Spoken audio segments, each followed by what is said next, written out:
investment and we need development. But investment has to work for the people.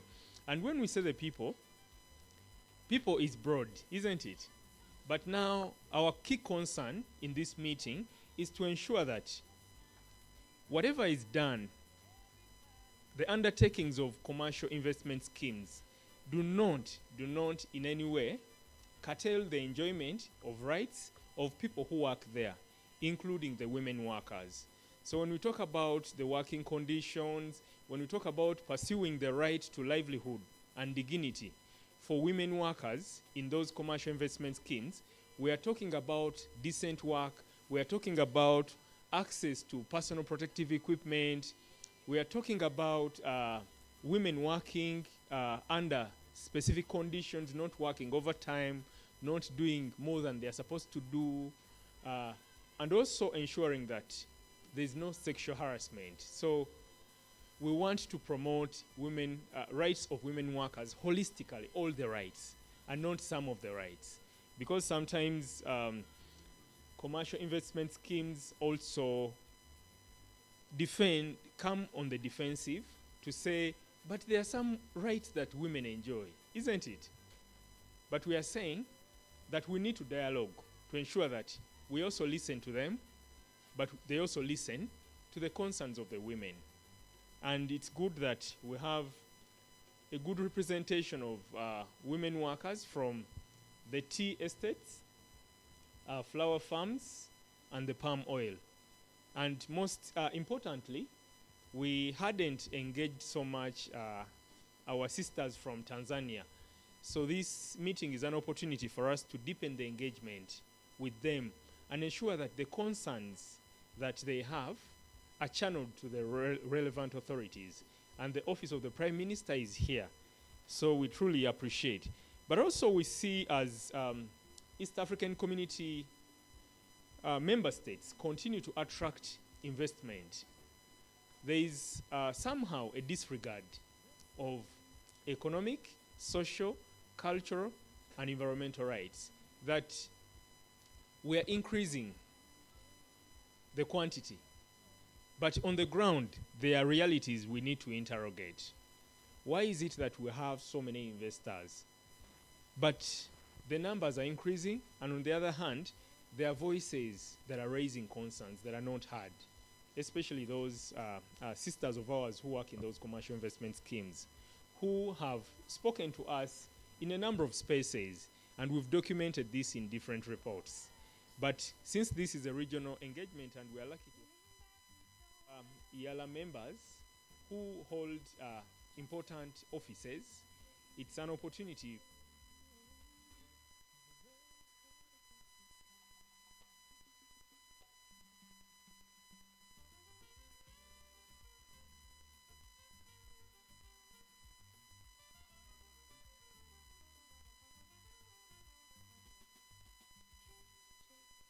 kind of jobs. Are they decent jobs?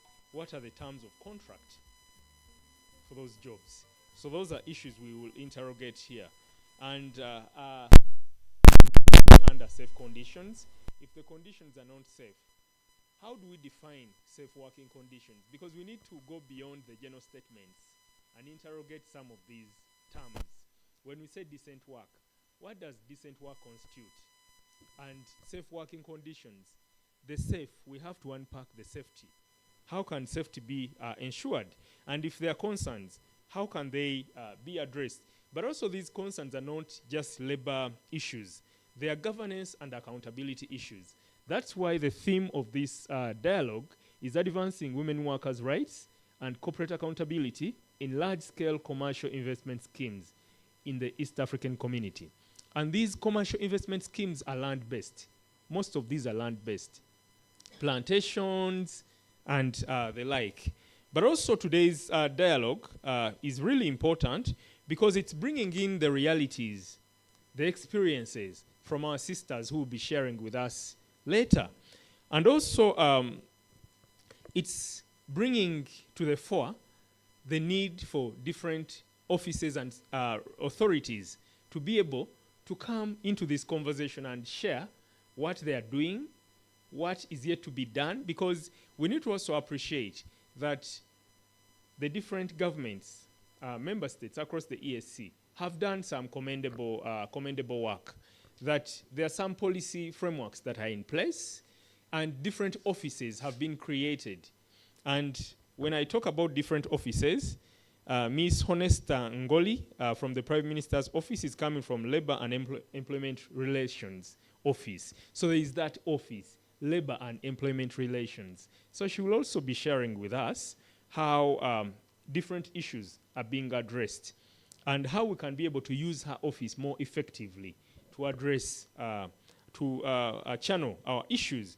But also, we have the different representatives from countries that will be that have hosted all that are continuing to attract these investments.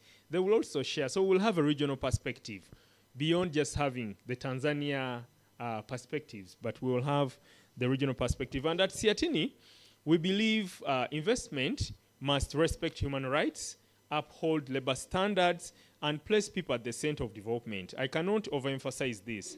So this dialogue will go beyond identifying challenges, but also contributing to shaping solutions.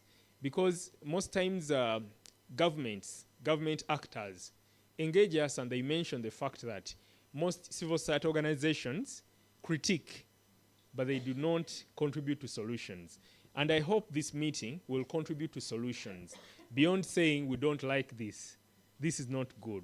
And that should be the spirit moving forward as the rest of the speakers share.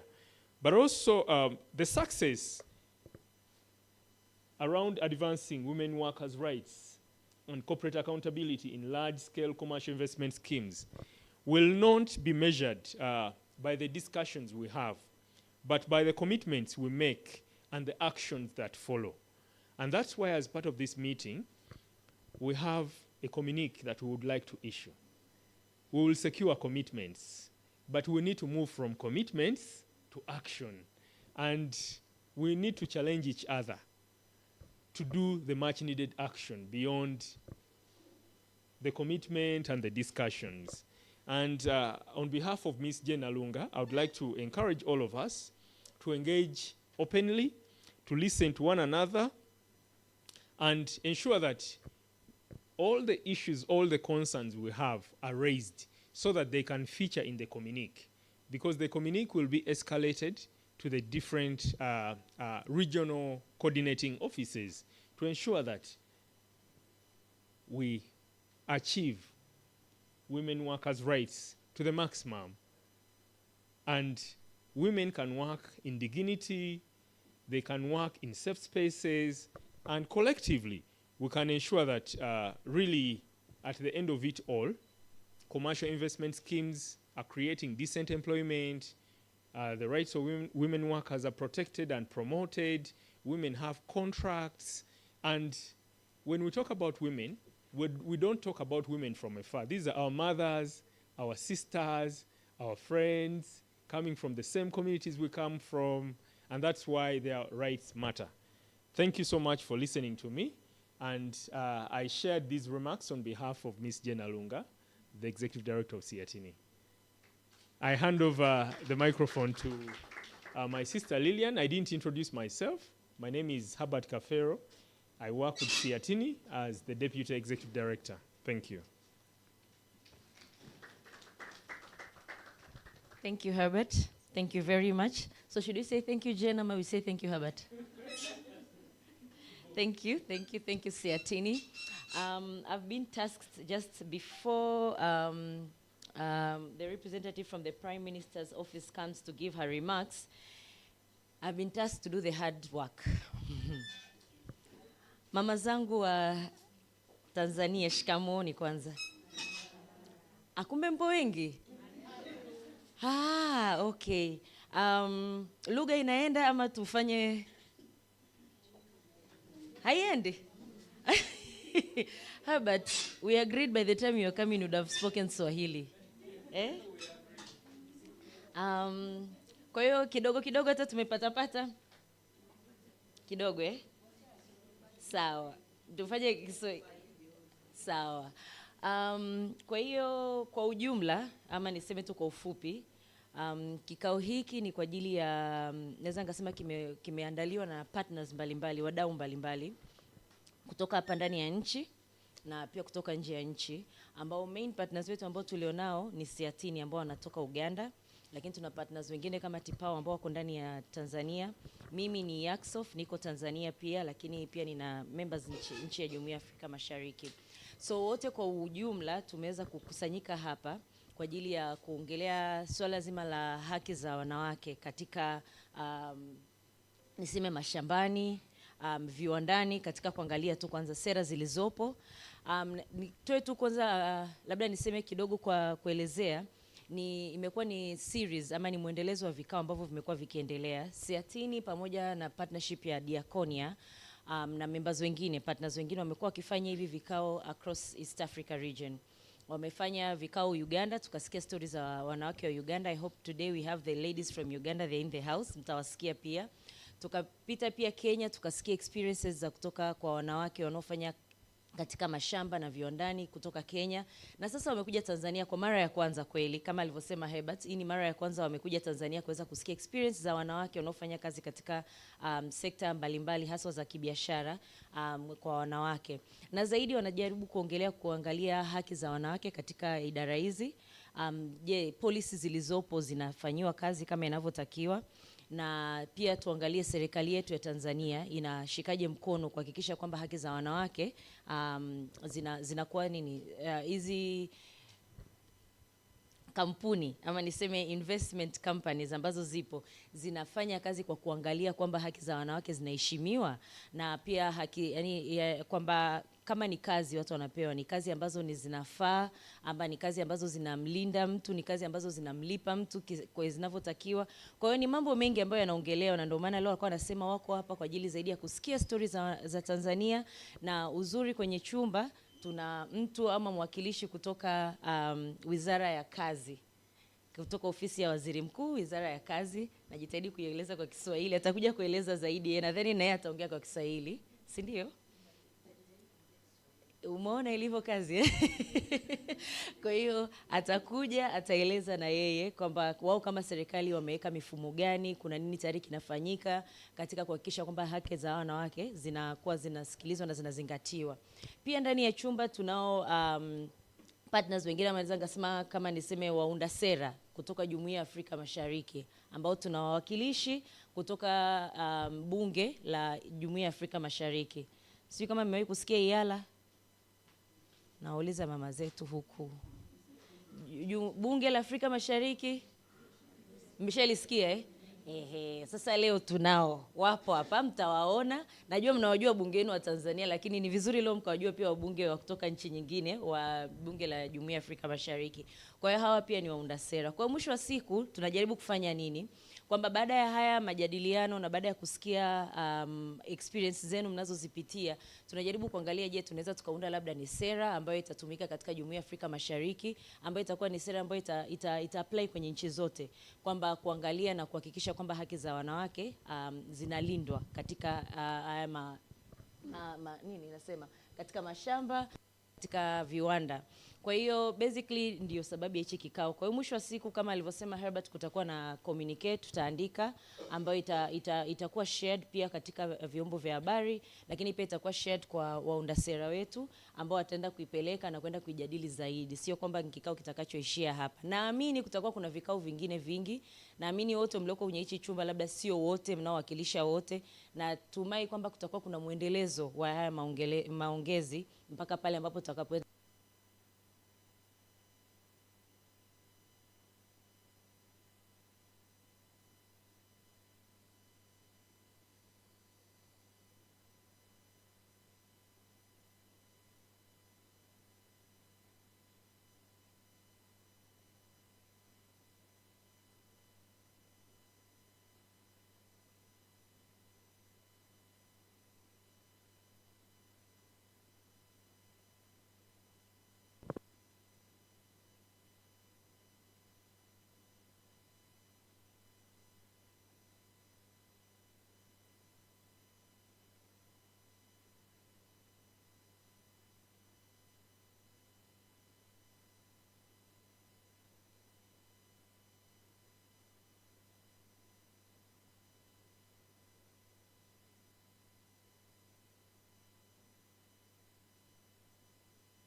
any policies put at the EAC level, definitely it will come back to her desk to see how they implement it at the country level. So basically, I'll just give it briefly that way. That is one thing that I just want to say, that I'm happy we have her, I'm happy we have somebody from the government. The conversations as the day go will get very interesting, and trust me, you're in a very hot chair today. But not to scare you, I'm glad that you're here, you're committed to be with us and also take up what we discussed. Asante sana. So give again another round of applause. So next, again, I will go with the program. I see we have Miss Sandra from Diakonia. Karibu sana. Miss Sandra is a very important partner, and let me not say much. She has looked at me. So she'll introduce herself. Karibu sana. I'm happy to have you. Karibu.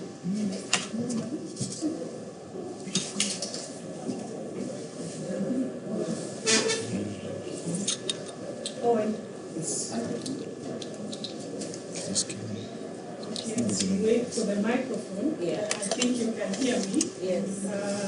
Lydia, nitaniruhusu niongee kwa Kiingereza. Sawa. I can hear Kiswahili. It's okay. But delivering the speech may be difficult. Shall I proceed? Yeah. Yes. Please.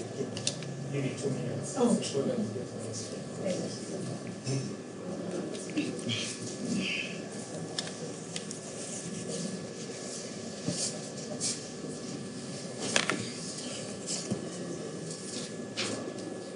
Thank you very much. For the sake of time, I will request that I write on the protocols that have already been established. So, ladies and gentlemen, all protocols observed. Good morning once again.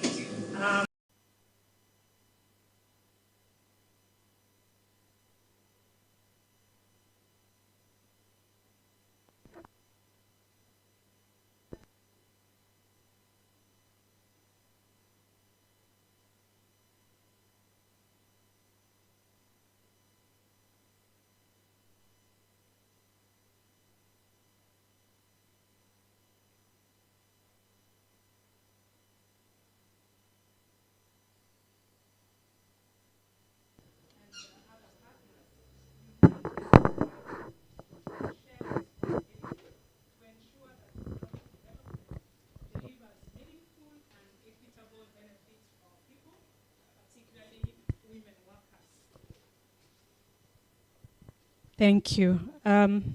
Foreign direct investment, as Herbert noted, plays an important role in driving growth and development in East Africa.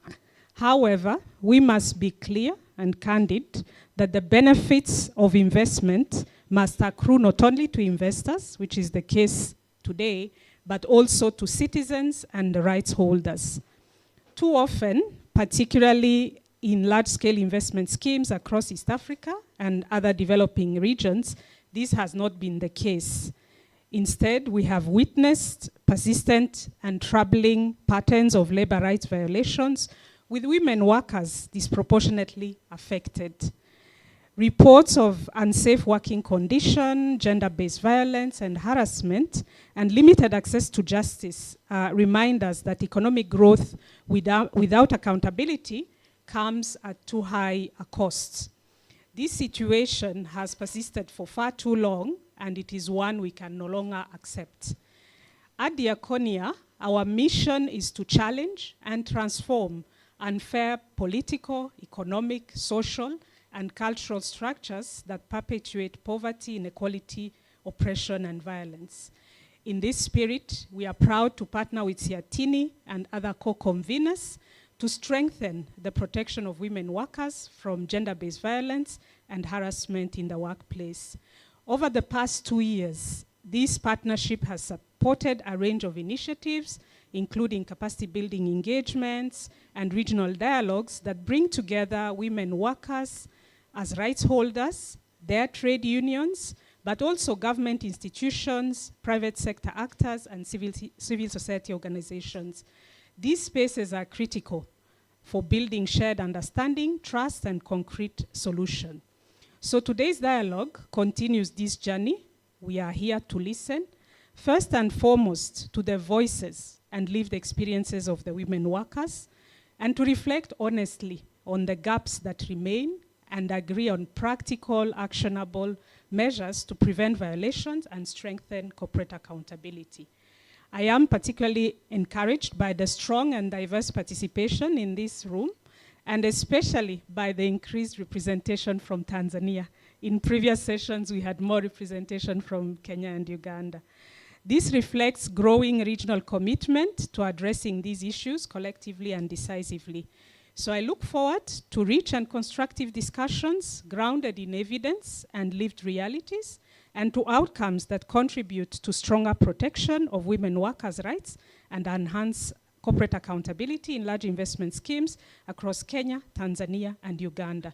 So with those few remarks, I wish us all a productive deliberations and meaningful outcomes. Thank you. Asanteni sana. Thank you, Sandra. Thank you very much. And thank you for those brief remarks, but very strong as well. One thing that stands out for me is that you appreciate even me, I appreciate the continuous representation. We have a lot of important stakeholders in the room, but also taking note of the Tanzanians present as well. So this now feels like EAC. Eh? Mary, feels like EAC. So thank you. I think I'll go on with the protocol, then I can interpret later. Naomba mniruhusu tuendelee na program, alafu tutakuja kuelezea baadaye kwa sababu remarks nyingi pia zinatoka kwenye vitu ambavyo tayari nimeshavielezea. Si ni sawa ili tuweze kuokoa muda. So next from our program, I would like to welcome Honorable Fatuma, our mother. Please clap for her as she comes. This mama always puts me on my foot, but I like her. Either way, she makes me work, and I really love her. She's from the East Africa Legislative Assembly, representative from the Republic of Rwanda. So please, welcome Honorable Fatuma. She'll tell you more. Thank you. Habari za asubuhi tena. Ila Kiswahili sio kizuri. Ningelijua kuwa kuna Waswahili hapa. Ningelijitahidi speech nikaiandaa kwa Kiswahili, lakini sahi kwa kuwa nimeandaa kwa Kiingereza nisije nikapoteza nilichotaka kuzungumza. Lakini mnaelewa. Yes. Distinguished government representative and labor officers from Uganda, Kenya, and the United Republic of Tanzania. In particular, I want to recognize the representative from the Prime Minister's office representing the Ministry of Labor, honorable members of the East African Legislative Assembly, Ms. Reem Al-Salem, UN Special Rapporteur on Violence Against Women and Girls, and the keynote speaker, our partners, SEATIN, and all the conveners, including the East African Civil Society Forum, Diakonia, TIPAU, NUPAU. There are so many terminologies here. But more important, I want to recognize the women workers who are here, whose voices and lived experiences have brought us together today. Good morning and a very warm welcome. Welcome to Arusha. Allow me to start by thanking SEATIN and its partners, Diakonia and the East African Civil Society Forum, and TIPAU for convening this timely regional dialogue on advancing women workers' rights and corporate accountability in large-scale commercial schemes in the EAC, and for inviting members of EALA, in particular, EALA Women Caucus and the EALA Committee on Trade, Investment and Communication. I'm pleased to know that this activity is taking place a few weeks after the signing of a landmark MOU between EALA and SEATIN to advance gender-responsive trade policy and women's economic empowerment in EAC, which took place on the margins of the second EAC Women Intergenerational Dialogue that was held in Arusha on the 25th 26 June 2026, themed Women Leading the Digital Future, Harnessing Technology, Innovation, and Emerging Opportunities for Mentorship and Transformative Leadership. You've heard about the EALA Women Caucus. Labda kwa kifupi niseme kuwa Bunge la Afrika Mashariki, hivi mnajua nchi ze wanachama wa Afrika Mashariki ni nchi ngapi? 8. Aha. Sasa hapa tumewakilishwa na nchi 3, lakini tukiongeza Rwanda zinakuwa nchi 4. Lakini pia mnajua kuna Somali, kuna South Sudan, DRC, alafu Burundi. Aha. Sasa bunge la Afrika Mashariki ni bunge linawakilishwa na wabunge, kila nchi inawakilishwa na wabunge 9 kutoka kwa Afrika Mashariki, na 9 mara 8 ni ngapi? 72. Ndio wawakilishi wenu Afrika Mashariki, na huwa kazi zetu za muhimu ni kama kazi zote za bunge, ni uwakilishi, ni uangalizi, kuona kuwa serikali, ikiwa sera, ikiwa sheria, zinakuwa implemented, alafu pia tunaunda sheria. Lakini sheria zetu, naweza nikasema kuwa ni sheria, natafuta jina, lakini naweza nikasema kuwa ziko superior kwa sheria za nchi, kwa kuwa ni sheria zinazoleta nchi wanachama 8 na kuwa zimelenga kila sheria na katiba ya kila nchi, na kusema kuwa tukiunda sheria inakuwa na nguvu sana kuliko sheria ya nchi mwanachama. Na ndio maana sisi uwepo wetu hapa na mazungumzo atakayofuata, hasa changamoto za wanawake wanaofanya kazi kwa viwanda, kwa makazi mbalimbali, tuone kuwa haki zao zinakuwa respected. Alafu sisi tukiwa tunaunda sheria au tukifanya uangalizi kwa nchi zetu, kuwa sera mbalimbali, kwa kuwa sera kama vile mwakilishi wa Wizara ya Ajira kutoka Tanzania alivyosema, sera zipo na sheria zipo, lakini changamoto ni utendaji. So naweza nikasema kuwa sisi kama wawakilishi wenu tutasikiliza kwa makini, ili tunayozungumzia hapa, changamoto lakini pia na fursa mnazohitaji, tuweze kupaza sauti tukirudi huko bungeni. Lakini pia kama walivyosema, mimi pia nawakilisha jukwaa la wanawake, the EALA Women Caucus. Bunge letu tuna wanawake wabunge 29, na hao wabunge tulisema pamoja na kuwa tuna kazi zetu za kuunda sheria na kuwakilisha, lakini pia ni lazima kama wabunge wanawake tuweze kuwa jicho la kutetea haki za wanawake Afrika Mashariki, lakini pia na usawa kwa sheria na kwa sera na kwa miradi mbalimbali ya Afrika Mashariki. Na ndio maana na sisi pia tunatoa mchango wetu. Kuna sheria mbalimbali zikiwemo sheria zenye ziko related na gender based violence, sheria za kupinga ukeketaji, and also Gender Equality and Equity Bill. So kwa kuwa nimejitahidi kidogo, mnaweza kumalizia niweze kuzungumza Kiingereza ili na wengine wanaozungumza Kiingereza waweze kupata kidogo kwa speech yangu. Over the past decade, our partner states have intensified efforts to attract foreign direct investment, granting generous fiscal incentives to large-scale commercial schemes across agriculture, extractives, and infrastructure. The results on paper are impressive, FDI into Uganda, Kenya, and Tanzania grew from USD 4.6 billion in 2020 to USD 6.53 billion in 2024. But growth on a balance sheet is not the same as justice in the workplace.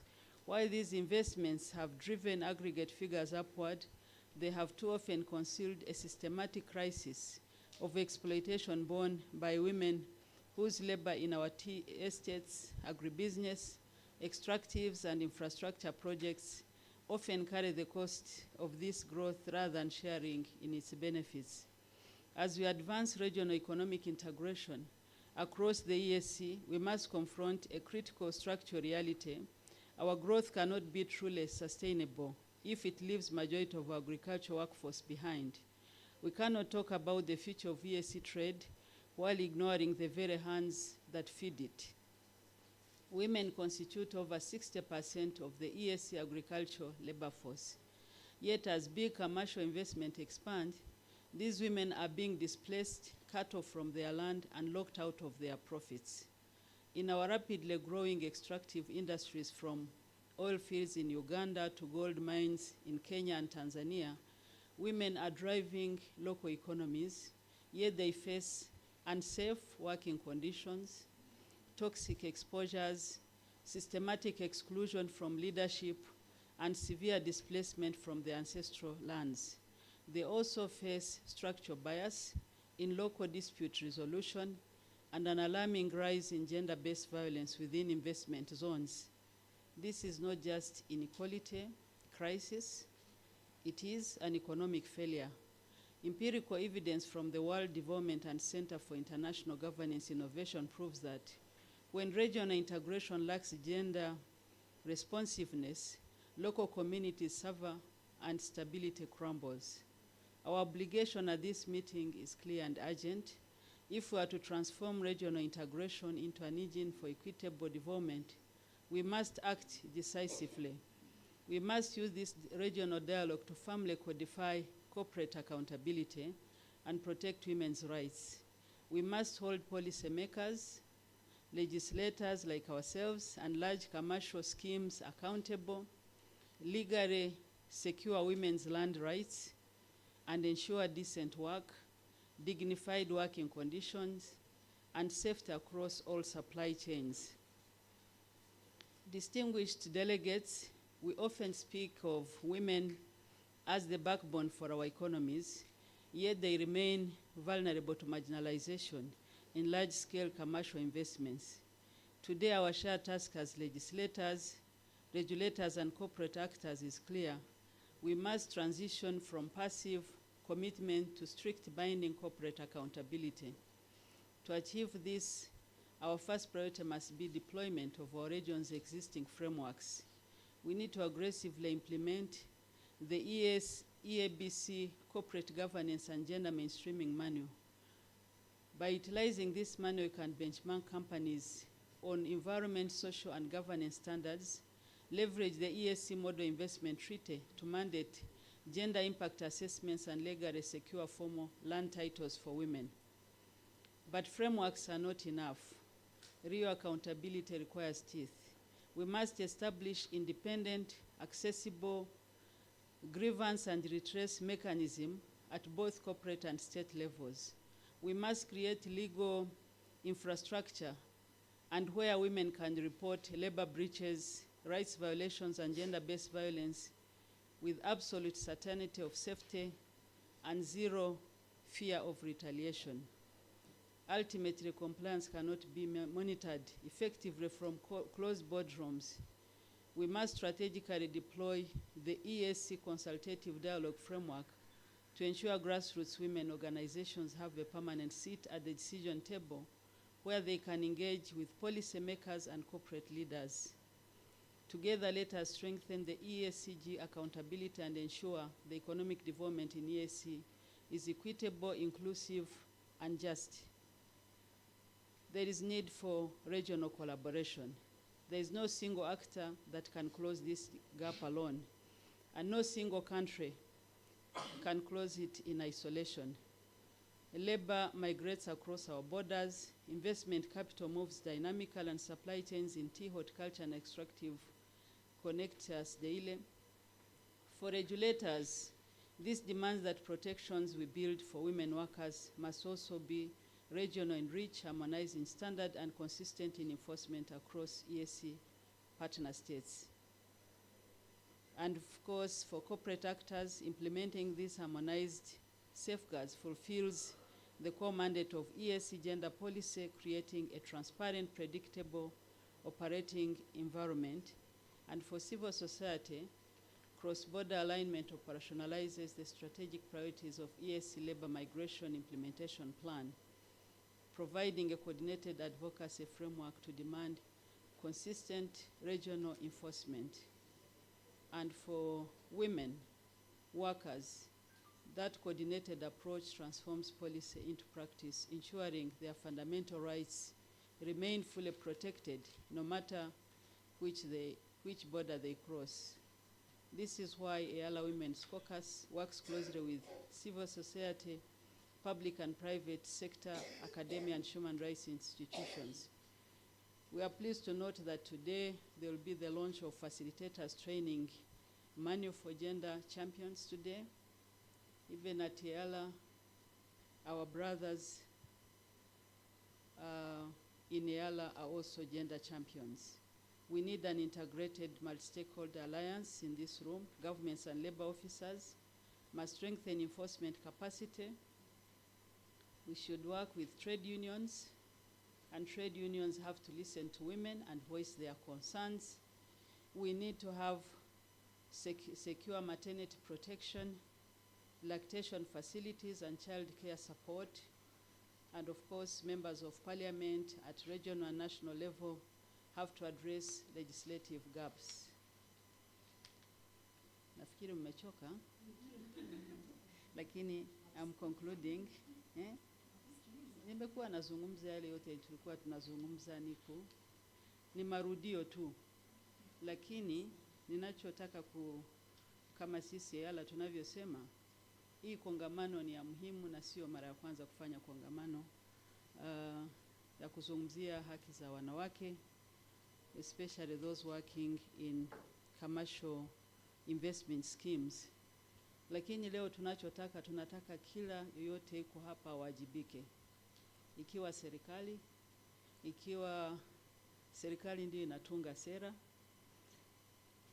ikiwa wabunge sisi tunatunga sheria, ikiwa wale wanawaita nani, wajasiriamali au wale wa sekta binafsi,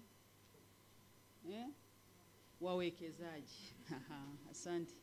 Ikiwa wawekezaji na wao wawajibike, sio tu kutuletea investment kuwekeza hapa kwa nchi zetu, lakini tunataka waweze kulinda haki za wanawake na wafanya kazi, ili ukifanya kazi uweze kuchangia uchumi, uweze kuwa na dignity. Kwa Kiswahili ni nini? Utu, si ndio? Tunataka utu. So hiyo ya kuwajibika kwa kila mtu hapa, yoyote iko hapa, ili tukirudi tusikuwe tunazungumzia changamoto, kila moja aweze kuonesha alichofanya kwa sekta ya kwake, ili tuweze kutatua changamoto, lakini pia sio changamoto, na muweze kupata habari kwa fursa mbalimbali, kwa kuwa sisi tunajua wanawake wanaweza, wakiwezeshwa. Tunataka wanawake waweze kuwa CEOs. Ukiwa shambani sio tu kuwa kwa zile kazi za chini, wakati mna uwezo. Tunataka tuwaone huko kwa majukwaa, na nyinyi mnachangia uamuzi unayohusu wanawake, na nyinyi mwe na sauti. So baada ya kusema hayo mengi, najua ukimpa mbunge microphone ni changamoto. Wakikwambia dakika 5, inakuwa dakika 20. Kwa kuwa kazi yetu ni kuzungumza. Lakini naweza tukamwambia kuwa sisi tumechukua hili na tuko tayari kufanyia kazi the resolutions that will come out of this meeting. As I close, Let us turn EAC Treaty, EAC Gender Policy and related regional and national frameworks into a powerful economic shield in building an integration that empowers, protects, and prospers all East Africans. Let us all stand to be counted. Thank you very much, and God bless East Africa.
This violence against women in ESC commercial investment schemes, together with Diaconia, and we are working closely with different actors because as CRT we recognize that we are not alone in this space.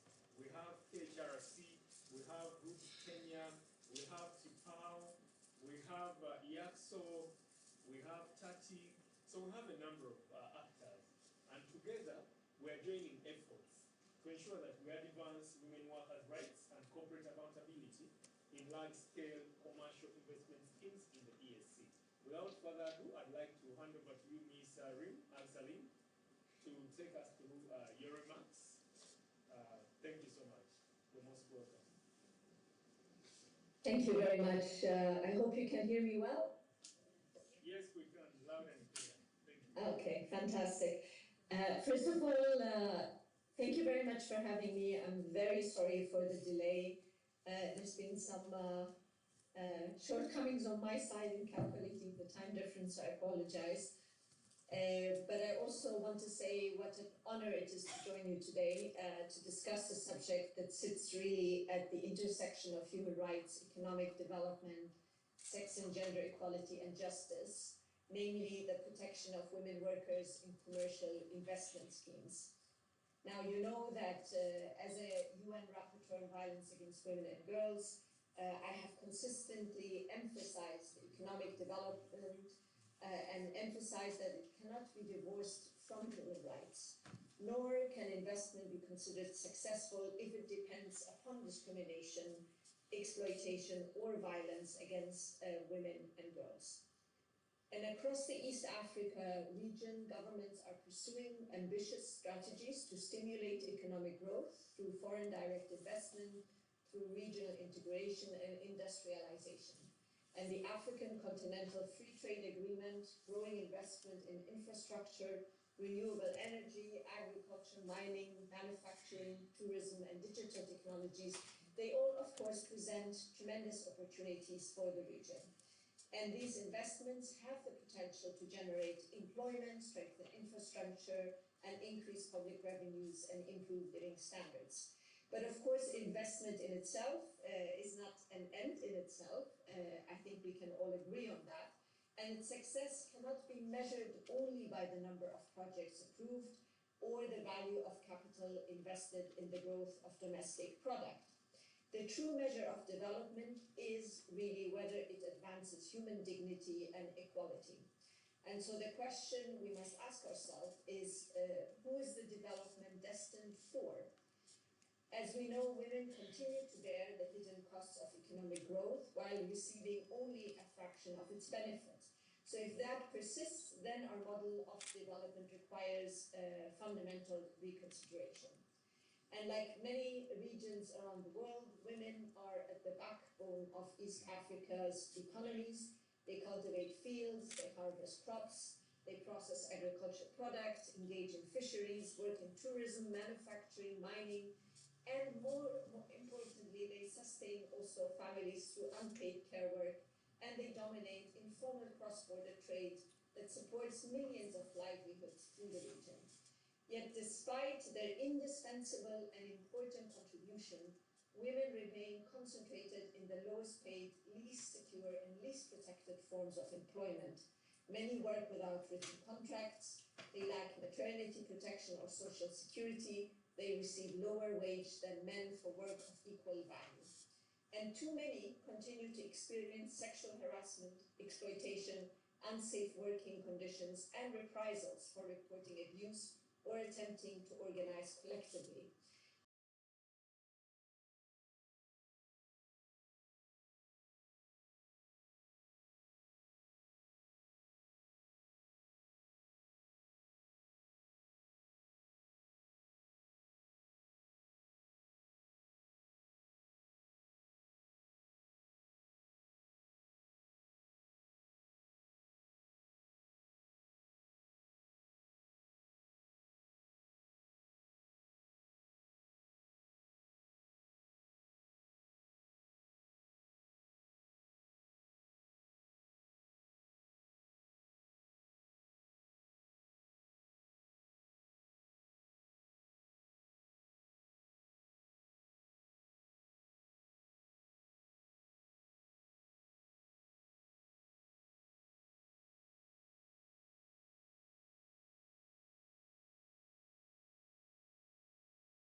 On cultural rights, the core International Labour Organization conventions, including Convention number 190.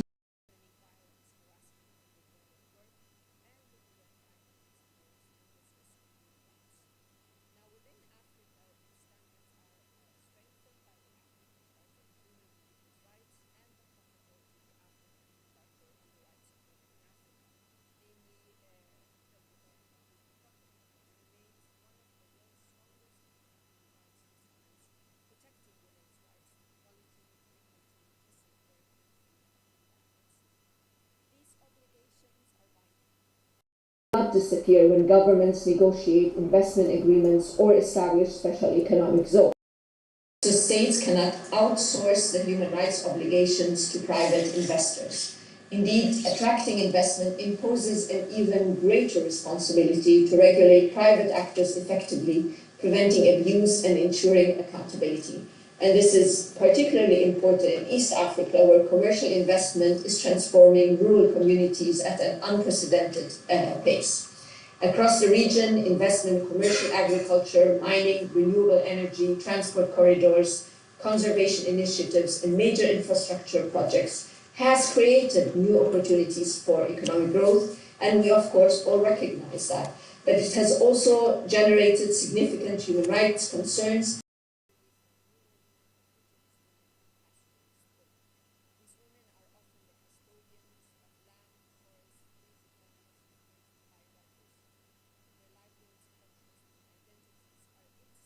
From the natural resources upon which they and their communities depend.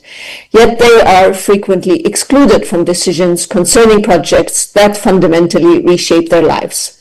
So when land is acquired for mining, commercial agriculture, or infrastructure projects, women lose access to farmland, forest, grazing areas, and water source essential for their household food security and income generation.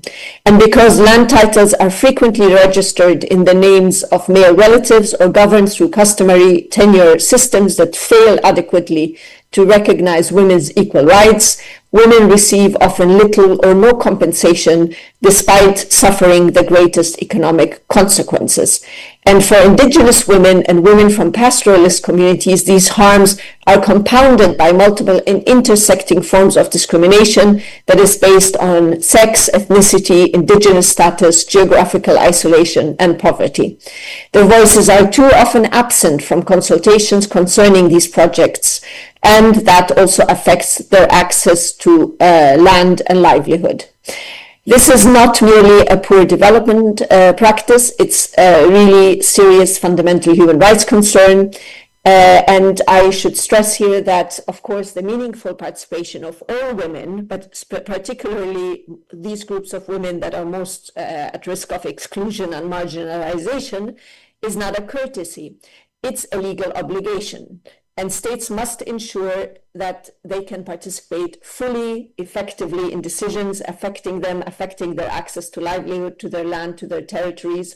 And they must recognize the women's independent right to do so, not treating them as dependents of male household members.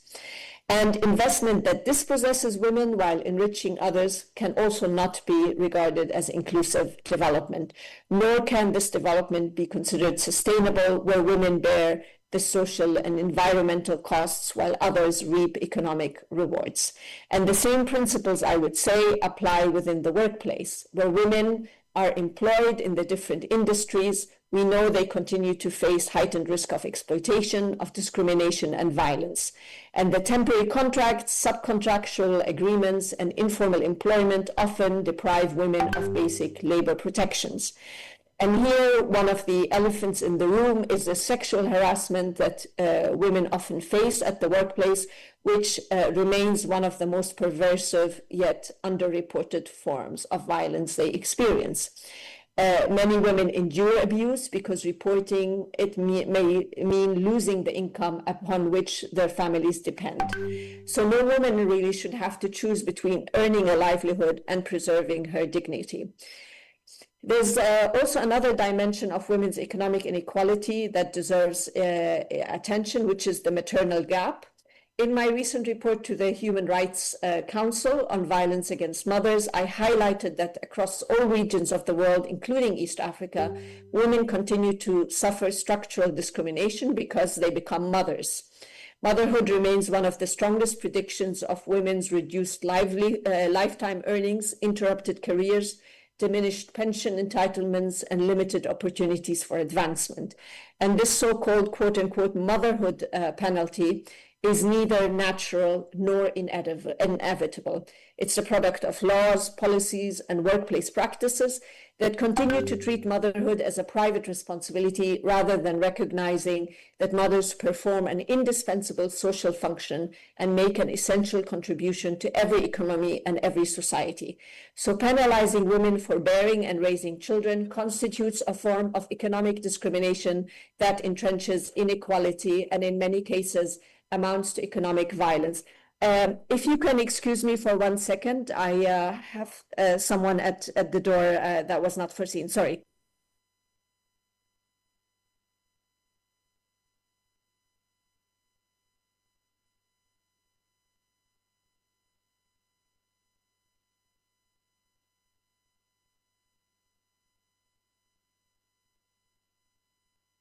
Excuse me. Now, closing the maternal gap requires more than minimum maternity leave. It requires fundamental shift in how states, employers, and societies value care.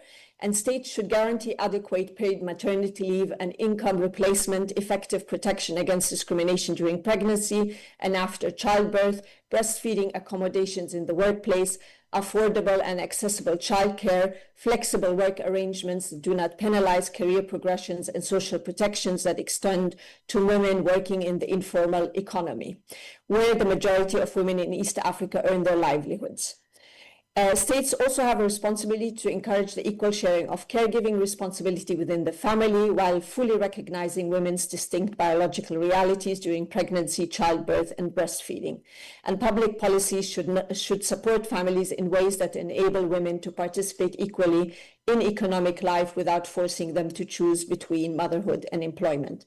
So, Excellencies, states bear the primary responsibility for ensuring that commercial investment promotes human rights rather than undermines it, and it goes beyond adapting labor legislations. They must exercise due diligence to prevent, investigate, punish, and provide effective remedies for human rights violations committed by both public and private actors.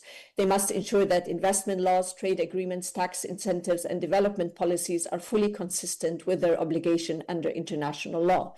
They must also require all major investment projects to undergo independent human rights responsive impact assessments, particularly with regards to women, before they are approved and throughout their implementation. These assessments should not simply identify economic risks, but also examine their potential impacts on women's rights, including risk of displacement, loss of livelihood, labor exploitation, trafficking, sexual harassment, and environmental degradation. And justice requires also strong institutions, so labor inspectors must be adequately addressed, trained, and empowered to identify sex and gender-specific labor rights violations. So national human rights institutions, equality bodies, and labor tribunals should be accessible to all women, including migrant women. And women who experience that discrimination must have access to remedies that are timely, affordable, independent, and effective. Businesses also have responsibilities, as you know, according to the UN Principles on Business and Human Rights. And responsible businesses must conduct themselves in a way that really upholds these international human rights responsibilities. So they must also adopt robust human rights due diligence instruments that are genuinely responsive to the needs of women. A lot remains to be said. I'm also realizing that we are short of time. So I want to close by saying that East Africa stands at a pivotal moment. It possesses extraordinary human potential and abundant natural resources, and a young and dynamic population. An investment that accelerates, provides opportunities to build economic models that are not only prosperous, but also just. And a just economic model recognizes women as equal partners in development rather than merely sources of labor. And so with that, let me close and thank you once again for having me, and apologies for the interruptions. Thank you so very much, Ms. Reem Al Salim, for those wonderful remarks. You've actually done more than we asked for. This was more like a capacity building session for all of us, including me, because we've learned much more about the state of play in terms of policy, but also the roles of different actors, businesses on one hand, governments, but also you have shared a lot of information about the situation in the East African community. And I was wondering, have you been here? Because you seem to know really a bit about our context, and also the fact that women bear the hidden cost of economic growth. I think we need to interrogate this, and also interrogate the existing economic models, because if they don't work for the majority, if they don't work for the women, then who are they meant to serve? Because economic models have to serve the people, isn't it? But if they're not serving the people, I think we need to do something about them. Thank you so much, Ms. Reem Al Salim. And I would like to briefly share with you that we intend to develop a communique arising from the outcomes of this meeting. And it's something that we would like to share with you later. And further, have a conversation with you in case there are any concerns or clarifications that you'd like to have as arising from the communique. But would like to continue engaging with you, because even beyond the ongoing efforts, your work is really important. And as actors in this space, collectively, would like to effectively use your office as we continue to do what we do best. Thank you so very much. Thank you so much. With pleasure. Thank you. And I bring you greetings from Siatini's Executive Director, Ms. Jen Nalunga. She hasn't managed to be part of us today, but she will later join us. And if she doesn't manage to join, please be rest assured that she's really committed to this, and she steers us as an institution, Siatini, to continue to do what we do best. This year, we will be celebrating 30 years. So we will share a link with you in case you have some time to join us virtually as we make the 30-year celebration. Thank you so much for joining us. Thank you for having me. Thank you very much. And I will be sharing my speech with you and look forward to cooperating with you in the course of this workshop in the future. Thank you for having me and for inviting me. Thank you. Thank you so very much. We are humbled and grateful. Thank you. Comrades, another round of applause for Ms. Reem Al Salim. Thank you so very much. And I would like to apologize that we're eating into our time for break tea, but we'll have it. And one of our partners did not get a chance to give some remarks, and that's Tipao. And I would like to apologize to Tipao because we dived in and moved so fast and forgot one of our partner on the way. But please accept my apologies and our apologies. And I would like to invite Miss Cecilia. to give some remarks.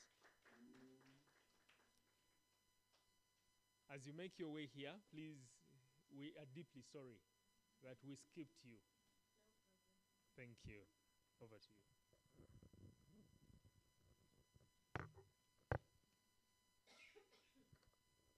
Habarini za asubuhi.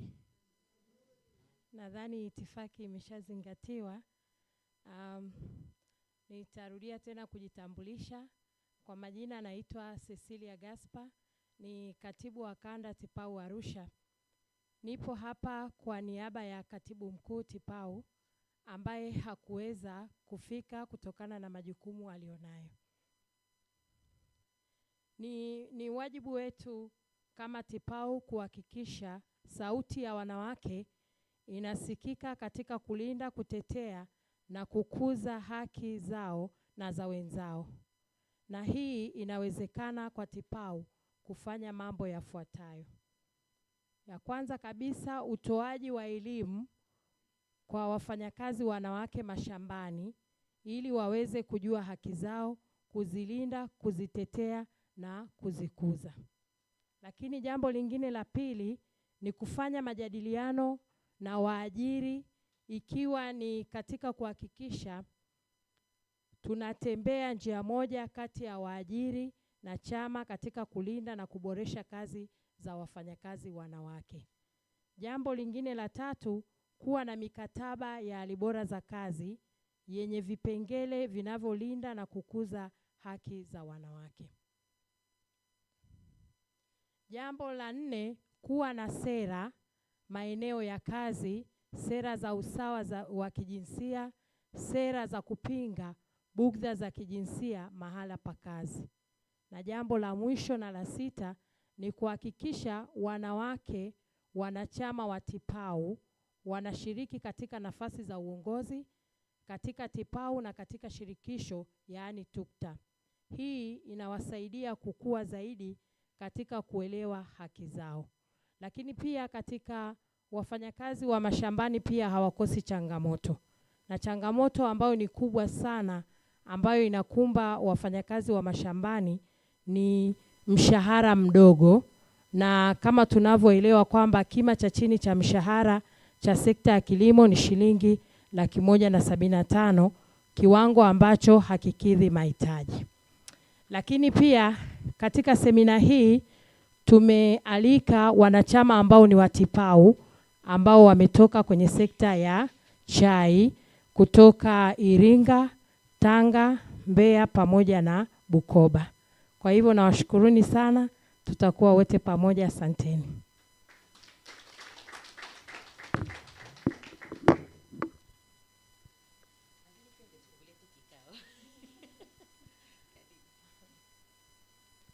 Asante.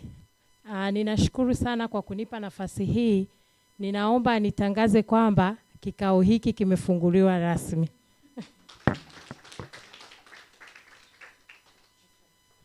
Asante sana. Tunashukuru. Inapendeza kwamba mwenyeji wetu, kwa sababu ni kikao ni kinaongelea wanawake.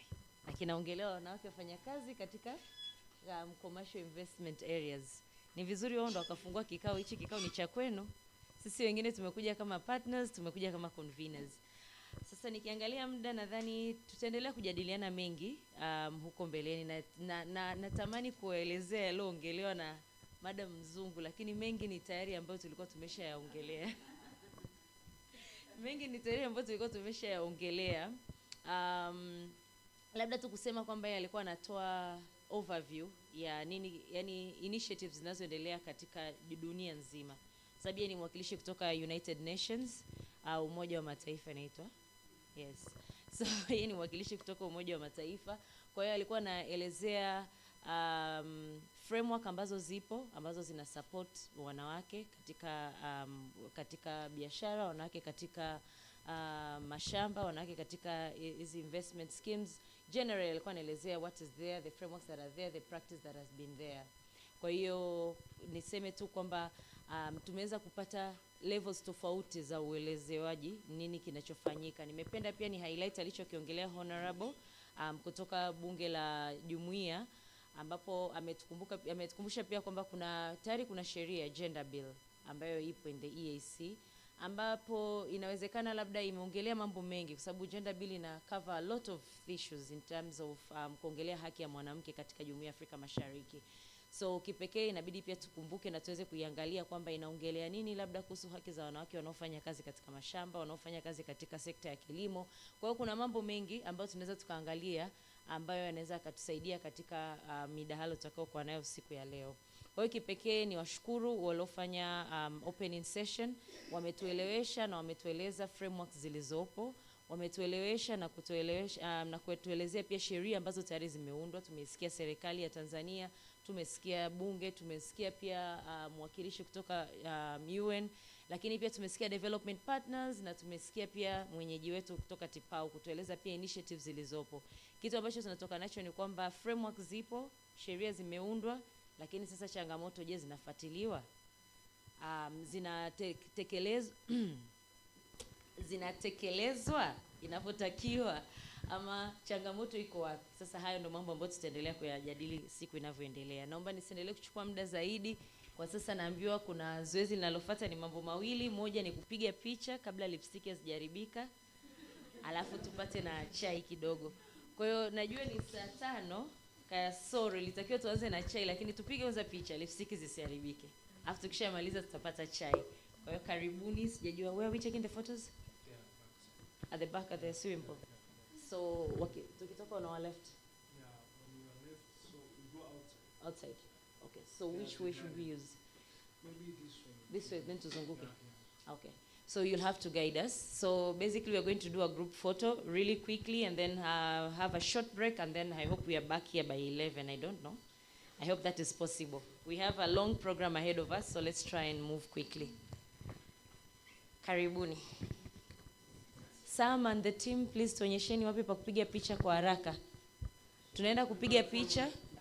Okay, tutamfuata and so that we can go and do the group photo kwa haraka zaidi. Tunajitahidi saa 5 tuwe tumerudi. Kwa hiyo tujaribu kwenda kwa haraka.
Selling my shoes,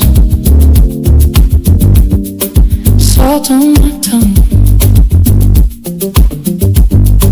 cheap red wine, plastic cup, still strong. You laugh too loud,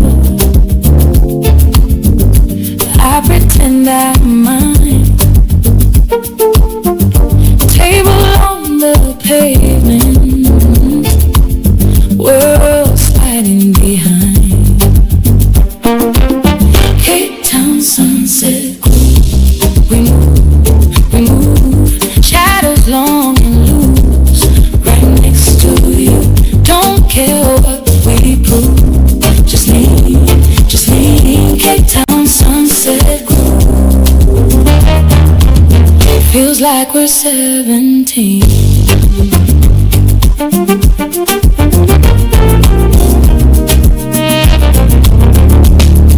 Traffic hums low over there, the mountain roads. Kids kick a fat ball in the parking close. Your head on my shoulder as the sky burns gold. You say keep this moment so I don't let it go. Cape Town sunset, we move, shadows long and loose, right next to you. Don't care what we prove, just lean, Cape Town sunset. Feels like we're 17.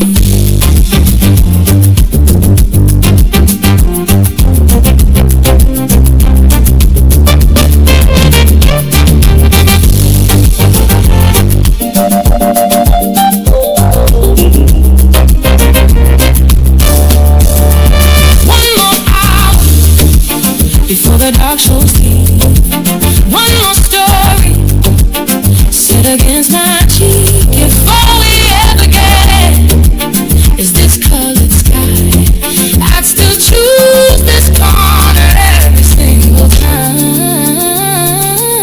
Cape Town sunset groove, we move, shadows long and loose, right next to you. Don't care what we prove, just leave, Cape Town sunset groove. Stay here with me.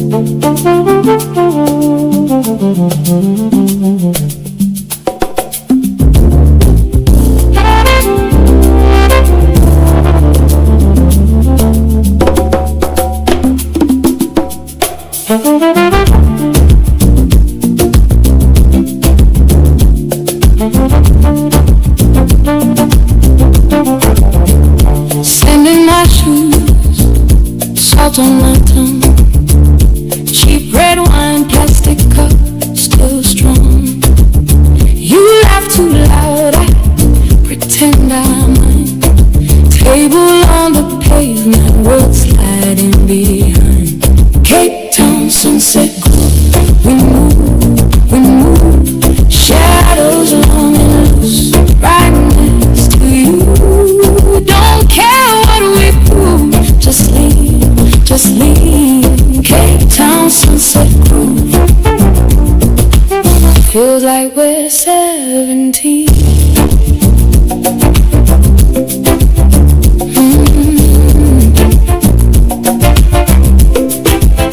Traffic hums low over there, the mountain glows. Kids kick a flat ball in the parking close. Your head on my shoulder as the sky burns gold. You say keep this moment so I don't let go. Cape Town sunset groove, we move, shadows long and loose, right next to you.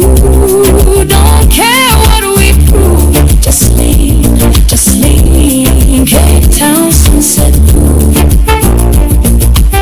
Feels like we're 17.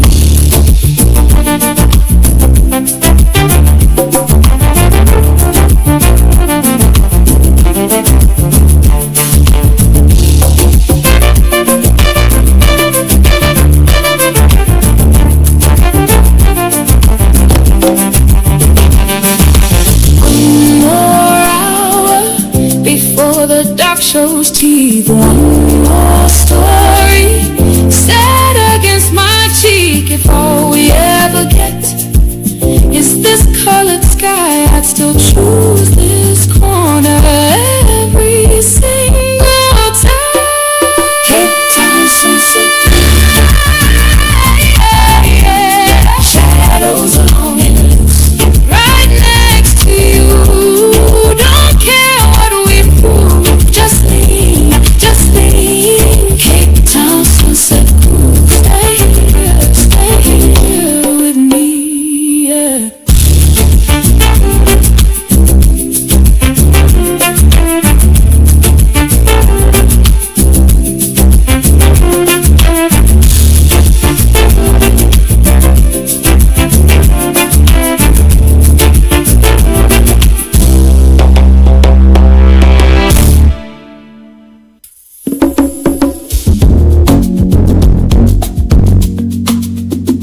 windows open. Taxi hooter sings in time. Street hawkers laughing at the corner. Zanti air, dust and jasmine. You on loudspeaker talking nonsense. I just drive, smiling black. Gold leaf glow on your profile picture. Feels like home in one side. Johannesburg nightfall. City in my bloodstream. Rolling through the high rise. Chasing our small dreams. Josie when the lights low. Everything in slow motion. Say my name out and go. You're my favorite emotion.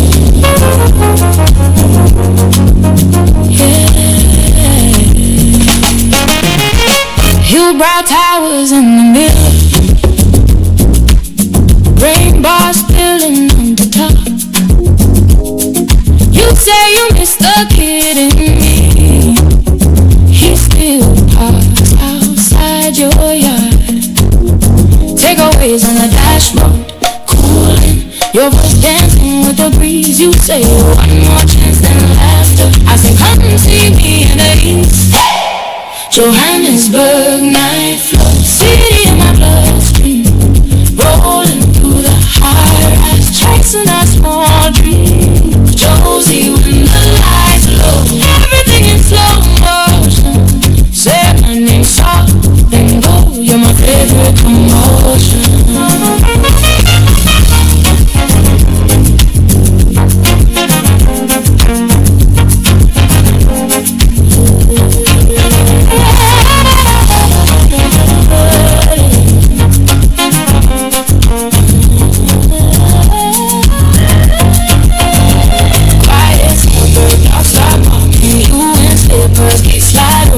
We don't talk, we just start walking side by side. Same old joking. Johannesburg night flow, city in my bloodstream. Rolling through the high rise, chasing our small dreams. Josie when the lights low, everything in slow motion. Say my name soft and go. You're my favorite commotion.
Sun on the corrugated,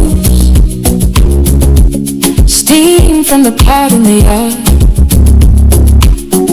Kids chase a flat faded ball. Your laugh cuts through it all. You sway in that Sunday dress, dust kicking up at your feet. Bare hands keeping perfect time, like you're drumming on my heartbeat. Soweto, soul rhythm. You got my blood singing your name. Every step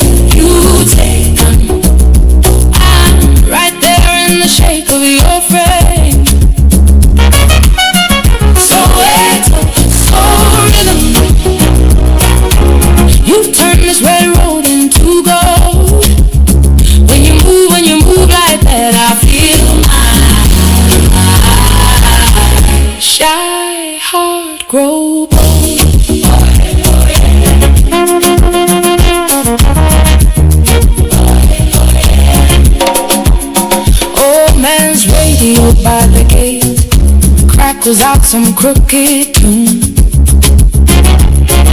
You fix it with a gentle tap, and dance like you're chasing the moon. Neighbors leaning on the fence, smiles wide, they follow your lead. You spin and the whole street spins, like we're all waking from a dream. Soweto soul rhythm, you got my blood singing your name. Every step you take, right there in the shade of your frame. Soweto soul rhythm, you turn this red road into gold. When you move like that, I feel my shy heart grow bold.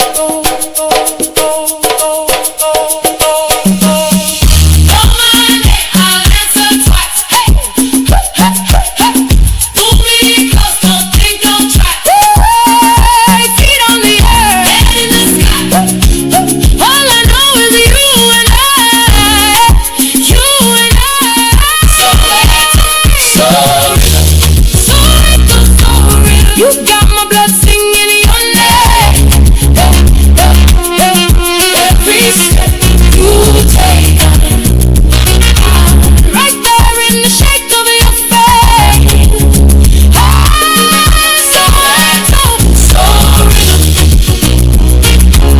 You turn this red road into gold. When you move like that, I swear this street feels like home. So when you move like that, I swear this rhythm's my home.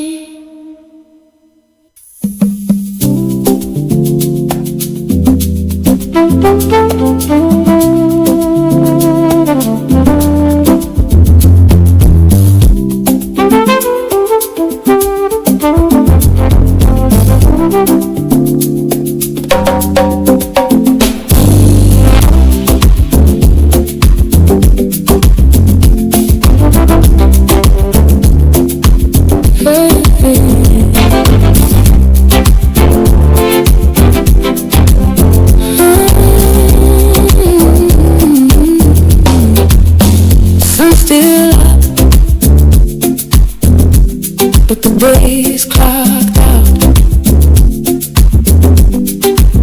Flip-flops hang from my left hand. See on my right, whole town on my left. Salt on my collar and sand on my breath. Durban, keep my secrets, wash them out with the tide.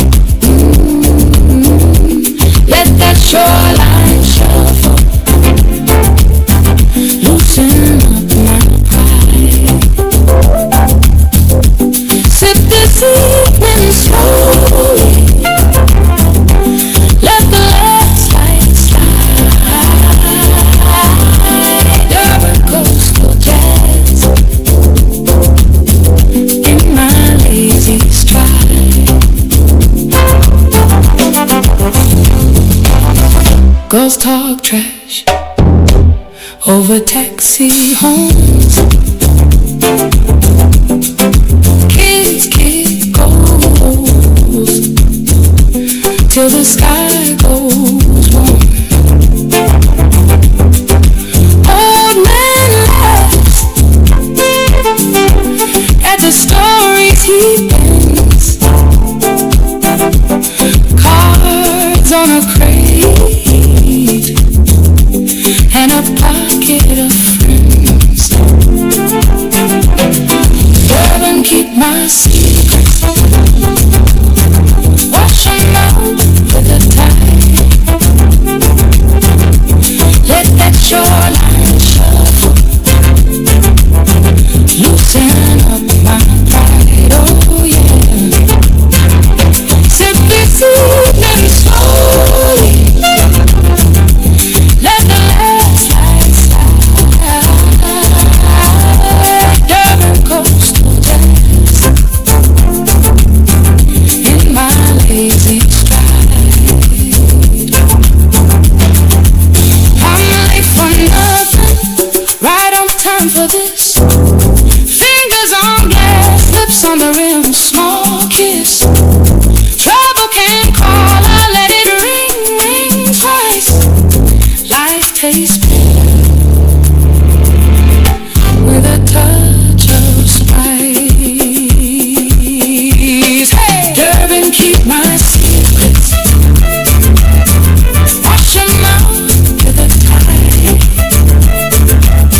Welcome back, comrades. Welcome back, welcome back. I hope breakfast was tasty. That's good. So the next session that we are going to have, we're a little bit late, but I request that we have the documentary. The documentary has realities, experiences of women workers in commercial investment schemes in the ESC, but it's under the title Beneath the Canopy. Do we know the canopy? When you see the tea, tea plantations, they form that canopy. So when you're above, like in the air, somewhere, all you see is the canopy. But the documentary tells a story that beneath what you see above, there are realities, harsh realities in those commercial investment schemes. So the documentary is Beneath the Canopy, Women's Struggles in Commercial Investment Schemes in the ESC. And without explaining it, it's going to be showcased here.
Achilles, don't sleep.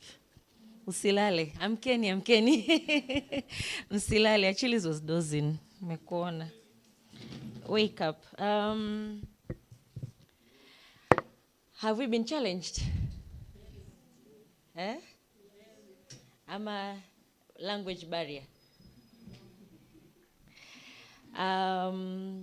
Just a brief maybe overview. I know all of us are still, we are trying to let it sink, That's how I like to put it. We're letting it sink what we have just watched. Video ilo zilizokuwa displayed na mimi mmeelewa ya Wakenya. Kiswahili cha Wakenya kidogo si mmekishikashika? Kidogo wamejitahidi japo bado kuna kazi ya ziada. But one thing I wanted to also nilitaka ni emphasize na niwaambie, sauti mlikuwa mnazisikia ni za kiume, sio kwamba ni wanaume. Wamejaribu alter, tunasemaga unajaribu kupoteza ile sauti ya uhalisia kwa sababu hizi ni cases ambazo ni za ukweli. Hawa wanawake wanaoongea ni wanawake ambao ni victims, wamepitia hizi changamoto. Na mara nyingine unakuta labda ni kesi tayari iko ongoing, kwa hiyo kwa ajili ya kulinda pia dignity ya mtu, kulinda pia maslahi ya mtu, sura zinakuwa hazionekani na pia sauti wakati mwingine pia zinakuwa zinabadilishwa.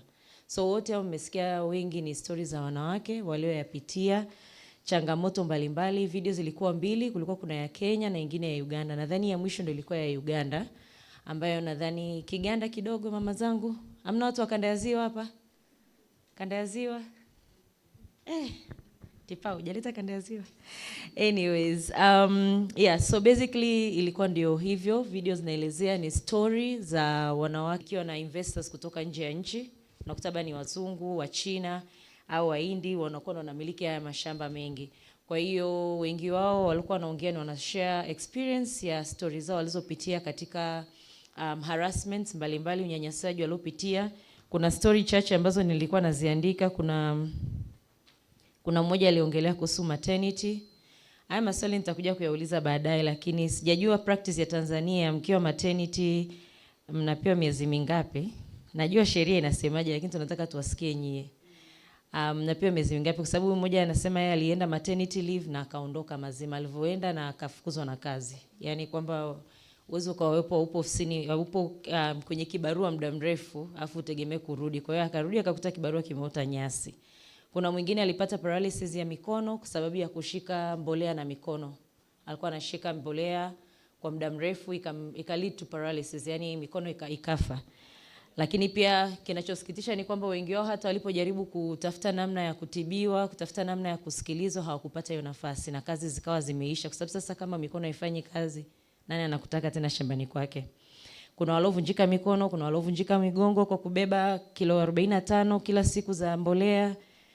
Na changamoto kweli inayokuja ni kwamba ambao wengi wao wanalalamika ni kwamba hata pale ambapo wanapokuwa mpate hizo changamoto hawana mtu wa kuwasikiliza. Lakini mbali na mtu wa kuwasikiliza, kitu kingine ambacho najua ni common kwa sisi wote. Yaani ni wote sisi binadamu. Una ile ujasiri wa kuongea ukaeleza yale kupitia. Nadhani tunaelewa mambo ya sexual harassment sio mambo marahisi kwa kila mwanamke kuweza kutoka na kuyaelezea. Na wengi wao ndio kitu kikubwa kilichokuwa kinaongelewa kwenye hizi video ni hiyo changamoto kwamba mimi ni mwanamke, mimi ni mama, mimi ni mke wa mtu, natokaje kusema kwamba nimekuwa harassed. Kwa hiyo ilikuwa pia ni changamoto kubwa walioipata. Na vingine ni kama sasa hiyo kwamba system ilikuwa haiwawakilishi vizuri walipojaribu kwenda naweza kusema kwenda kutafuta haki, kwenda mahakamani, kwenda hata wengine nimeona wameenda kupaka kwenye ofisi za DC. Lakini mwisho wa siku unaona kwamba haki inakuwa haipatikani kwa sababu pia unakuta hamna ushirikiano kwa pande zote. Mkianza na muajiri pia, waajiri wanakuwa wa kwanza sana kukimbia kulinda maslahi yao. Na anapokuja HR anatoa story nyingine kabisa tofauti. Kuna mmoja niliona hapa alienda kulia HR akaja akabadilisha story. Kwa hiyo inakuwa ni changamoto na naweza nikasema na nimeweza kuziona au kuzisoma baadhi ya hizi changamoto ambazo wanawake kwenye hizi sekta wanakuwa wanapitia. Sasa nadhani leo tujikite zaidi kwenye hii session inayokuja sasa hivi ni kusikia sauti za wanawake wa Tanzania. Nadhani Kenya wameongea, Uganda wameongea. Nadhani right now it's high time to sikia sauti za wanawake wa Tanzania. What is the practice? Nini kinaendelea katika mashamba ya wanawake waliopo Tanzania? Changamoto zozote zilizopo. labda mawazo yenu, mapendekezo. Pengine nyie practice yenu inaweza isiwe labda sio ngumu, labda mpitie changamoto wanazopitia Kenya na Uganda, lakini nadhani itapendeza vizuri mkaweza kutuelewesha, kwa sababu tunapojaribu come up na framework ama come up na any recommendations ambazo zitaathiri jumuiya nzima, ni vyema kuelewa pia stories kutoka kwenu. Ndio maana mkaona mmekaribishwa wote, na tulitaka wanawake waliopo kwenye mashamba wenyewe waje waongee. So feel free, lugha ni yenu. Kiswahili ni lugha ya EAC. Taeleza, of course kuna watakao lead hii discussion. Labda kabla sijaanza nijue kategori ya wanawake tulioko ndani ya hichi chumba. Wafanyakazi waliokopo ni wengi wa mashamba ya maua?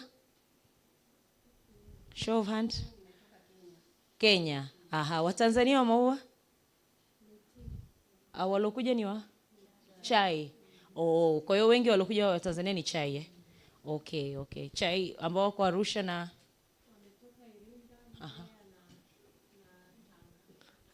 kumbe. Nice. So from the southern part of Tanzania, ni mbali. Nilikuwa naongea leo nasema sikujua kama wamekuja watu kutoka Mfindi.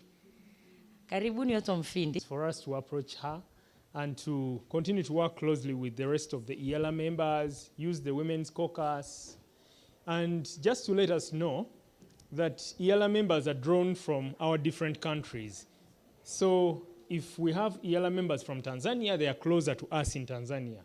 Those in Uganda are closer to us in Uganda. Those in Rwanda are closer to those in Rwanda. So we can even engage them during the national processes so that we escalate the issues to the regional agenda. That's very important. And so the next two sessions are going to be merged because we are looking at where do we go. We'll listen to our sisters sharing their lived realities, experiences. We'll listen to the practitioners, LHRC. We'll listen to KHRC. We'll listen to TIPAO. We'll listen to East African Law Society. And that's all that they said. And what they have done, they have managed to do. But collectively, we need to shape pathways. Where do we go from here? The communique is one of the key outcomes of this, key outputs of this engagement. But we would like to bring it all together because there is a lot that we have shared. Now we would like to bring it closer and together.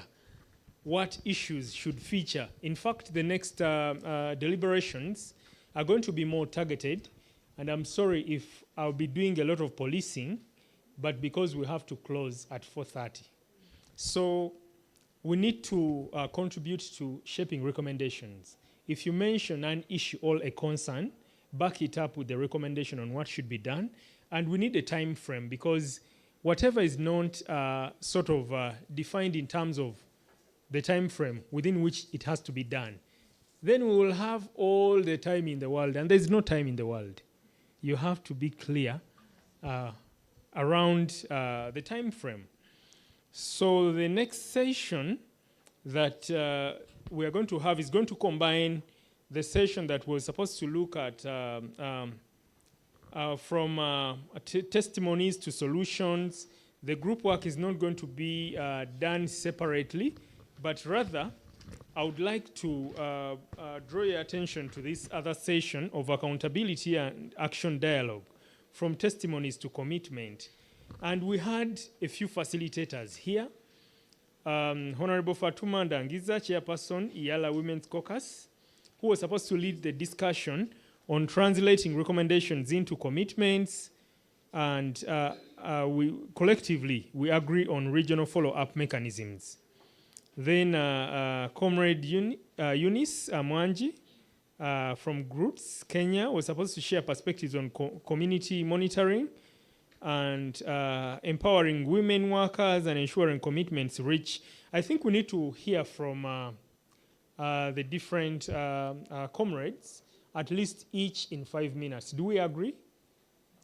And I would request that they make their way here. We're going to set up so that we hear from them. So it means collectively it's 15 minutes, right? And then from there are some leading questions that we're going to ask so that we open up the discussion and we wrap up. How is that? Do we like it? Thank you. You have said you like it. So when we get there, don't say no. We don't like that. Thank you.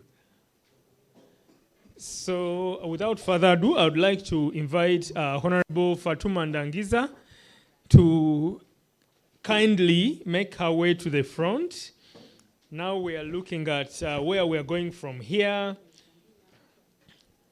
And this session it will be really one that explores the plight and realities of women workers, but also what institutional mechanisms have to be put in place, looking at who does what, the role play.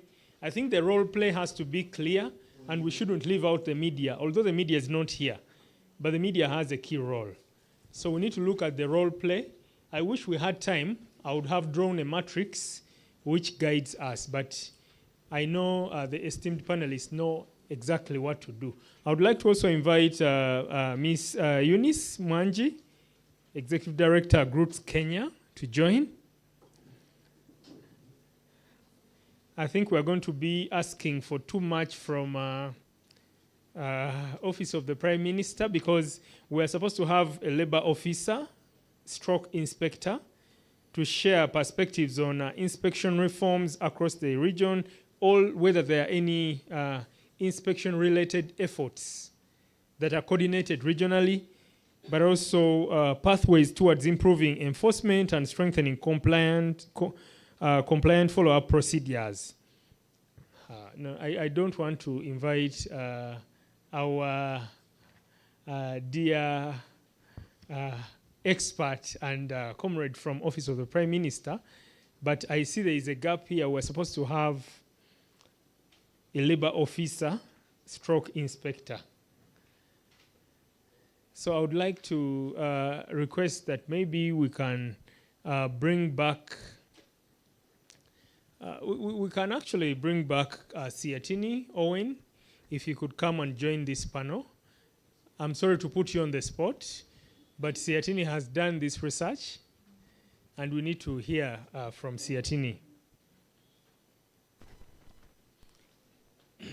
So I will not put any of us on the spot, but the earlier guidance is clear what grievance systems currently exist, but also what recent due diligence and support mechanisms have so far been put in place, how are GBV cases investigated, but also we need to deal with the power play, the role play, who is supposed to do what, so that as we go from testimonies to commitment, we're also going beyond having policies, but also looking at implementation.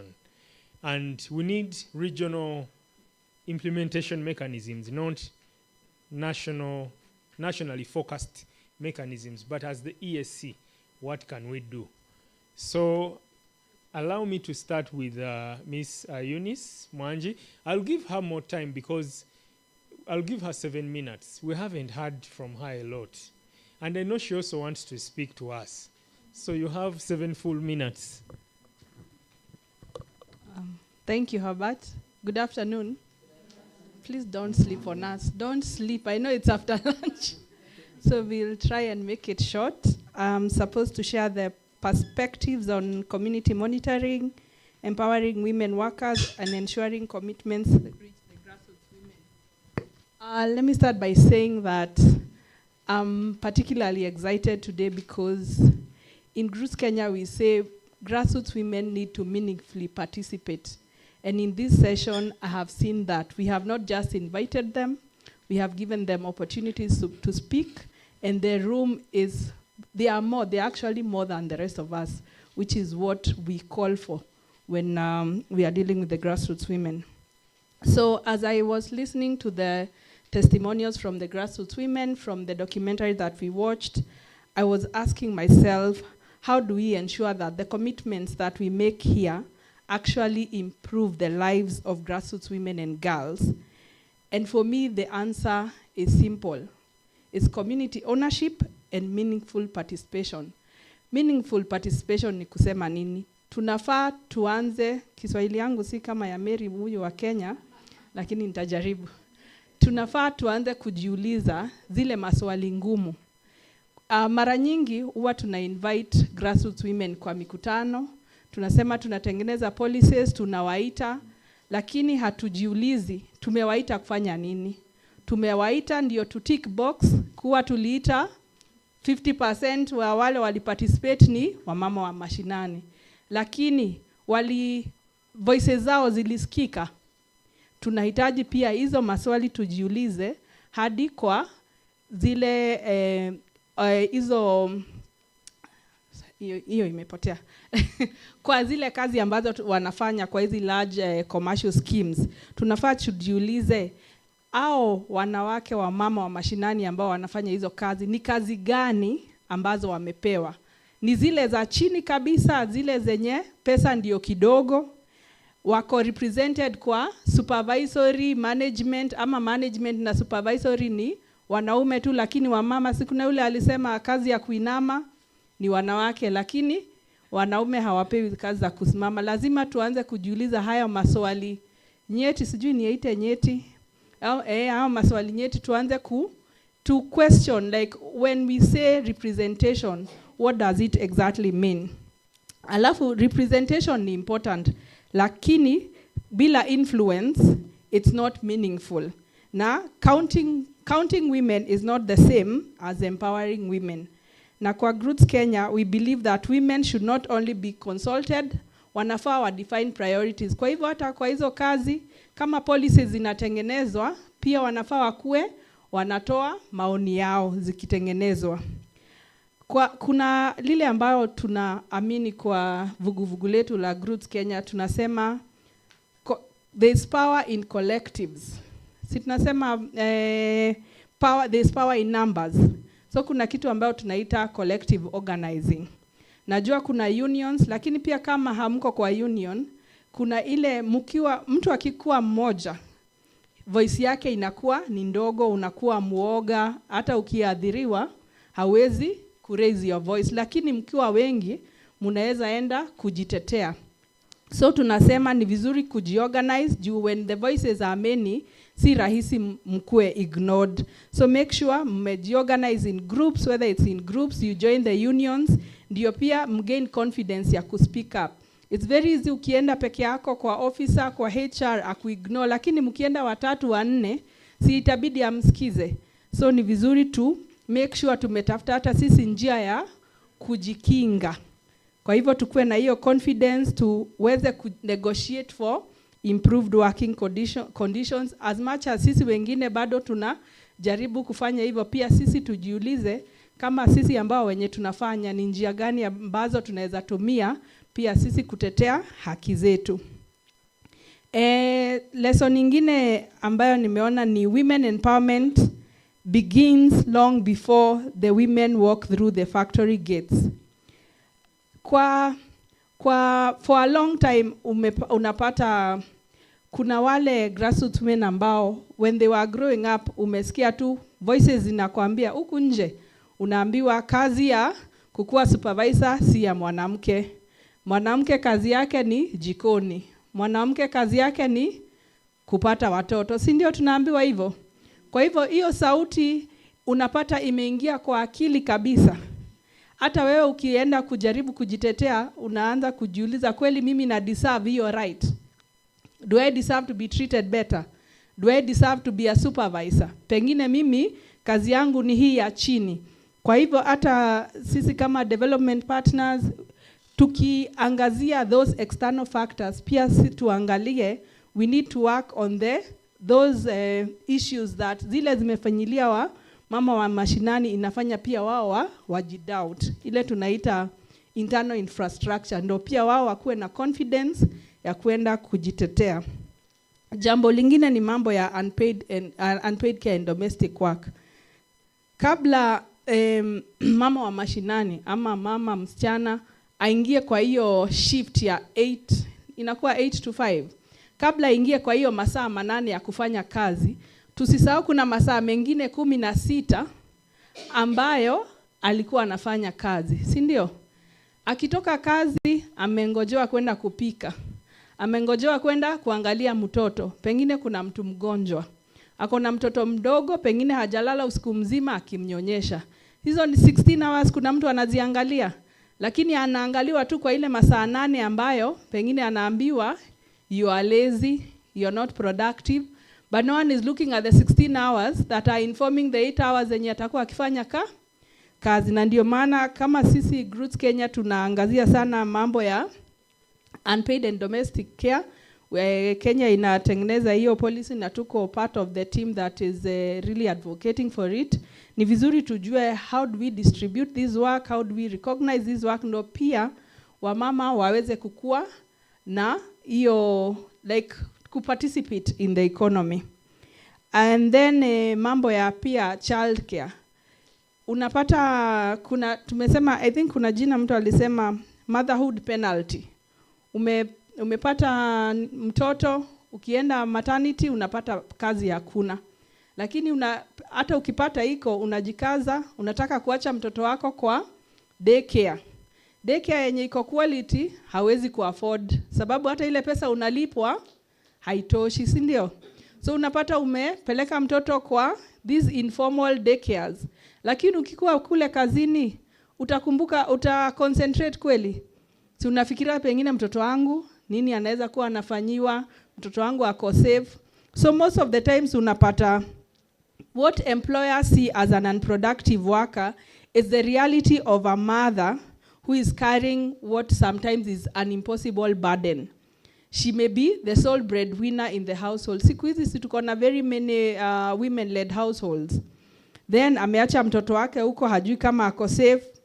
Then you know mental health issues. So lazima tuangazie hayo mambo yote, si kusema tu tuangalie huyu mtu ana perform ama ha perform, lakini atuangalie what are the circumstances around that person. So when we talk about productivity, even in terms of work, we often measure what happens during the 8 hours the woman spends at work, but we rarely acknowledge the 16 hours before and after she walks through the gates of the factory, the tea plantation, hizo kazi zote zenye mnafanya. Yet those 16 hours shape the 8 hours zenye atakuwa kazini.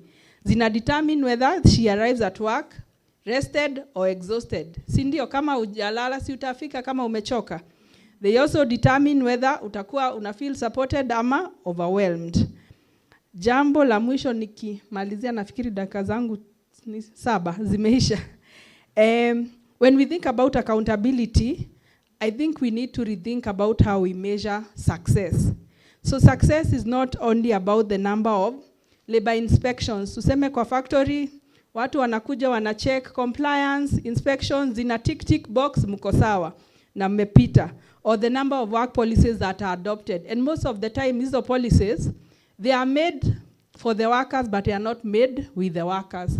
Wanatengenezewa wao wafuata, lakini hawatengenezewi wakiwa pamoja. So it's not about whether those inspections or policies actually it is about whether those inspections ama hizo policies, they actually improve the lives of women workers. So instead, we should be asking ourselves, do women know their rights? Wamama wanajua haki zao? Do they feel safe to report abuse? Sababu tumesikia kuwa kwa documentary kuna wale ambao maybe mtu alichomeka na fertilizer, mikono yake haiwezi fanyika kazi. Tunafaa tufikirie, huyu alienda kutafuta kazi ndio provide for her livelihood. Hiyo kazi inamwacha in a way that she can no longer provide for for her family. She cannot work, she'll have medical bills. Who takes care of that? Sindio? Then when we talk about reporting, I think there's someone who said sometimes if you get an injury at work and you can prove that it actually happened at work, unaweza pata compensation. So how are those processes? Are they lengthy? Is there bureaucracy? Ama ni ile mtu utaenda, ni nani yako na pesa? Sasa ukimuitisha pesa ndo afuate pesa, ataweza kufuata kweli? So na tunasema justice delayed is justice denied. So we have to make sure pia hizo processes za kufuata si mrefu sana hadi mtu anaona kuna haja gani ya kufuata kama ninafuata niitishwe pia pesa. Do they feel safe reporting abuse?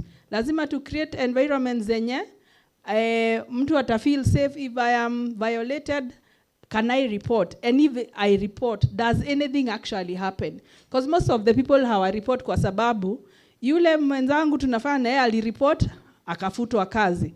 Ule akareport akakuwa stigmatized. So why would I go ahead and report? So we have to create safe spaces where women are able to report.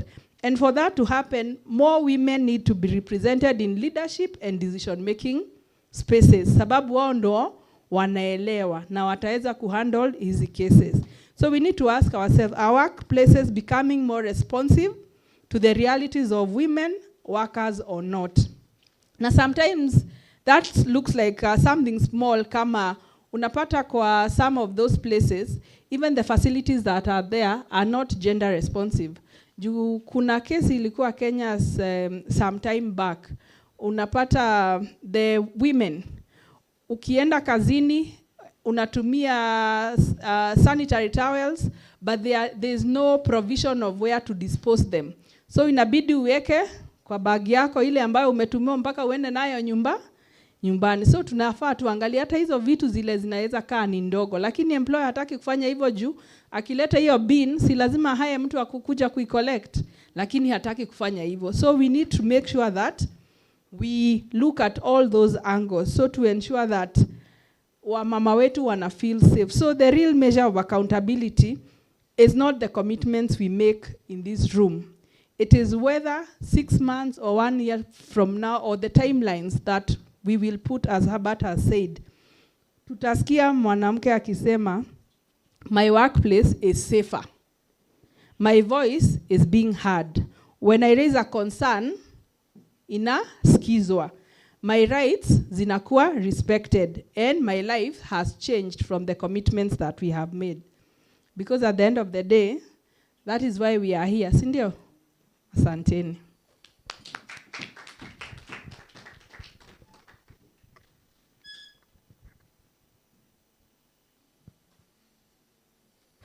Before I bring in Siatini, it would be important to give some opportunity to Honorable Fatuma.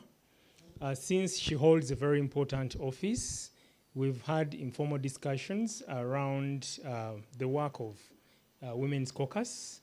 And since now we have Honorable Fatima Kange, who has joined us, it would be important for Honorable Fatuma to re-echo some of the issues and where she pointed out that the Women's Caucus could play a role. I think that would also give us more clarity in terms of us as civil society. How can we be able to effectively collaborate and work closely with IALA Women's Caucus, but also IALA broadly and the different committees of IALA. Then I'll come back to Comrade Owen. Okay, thank you. Habari za mchana? Umechoka?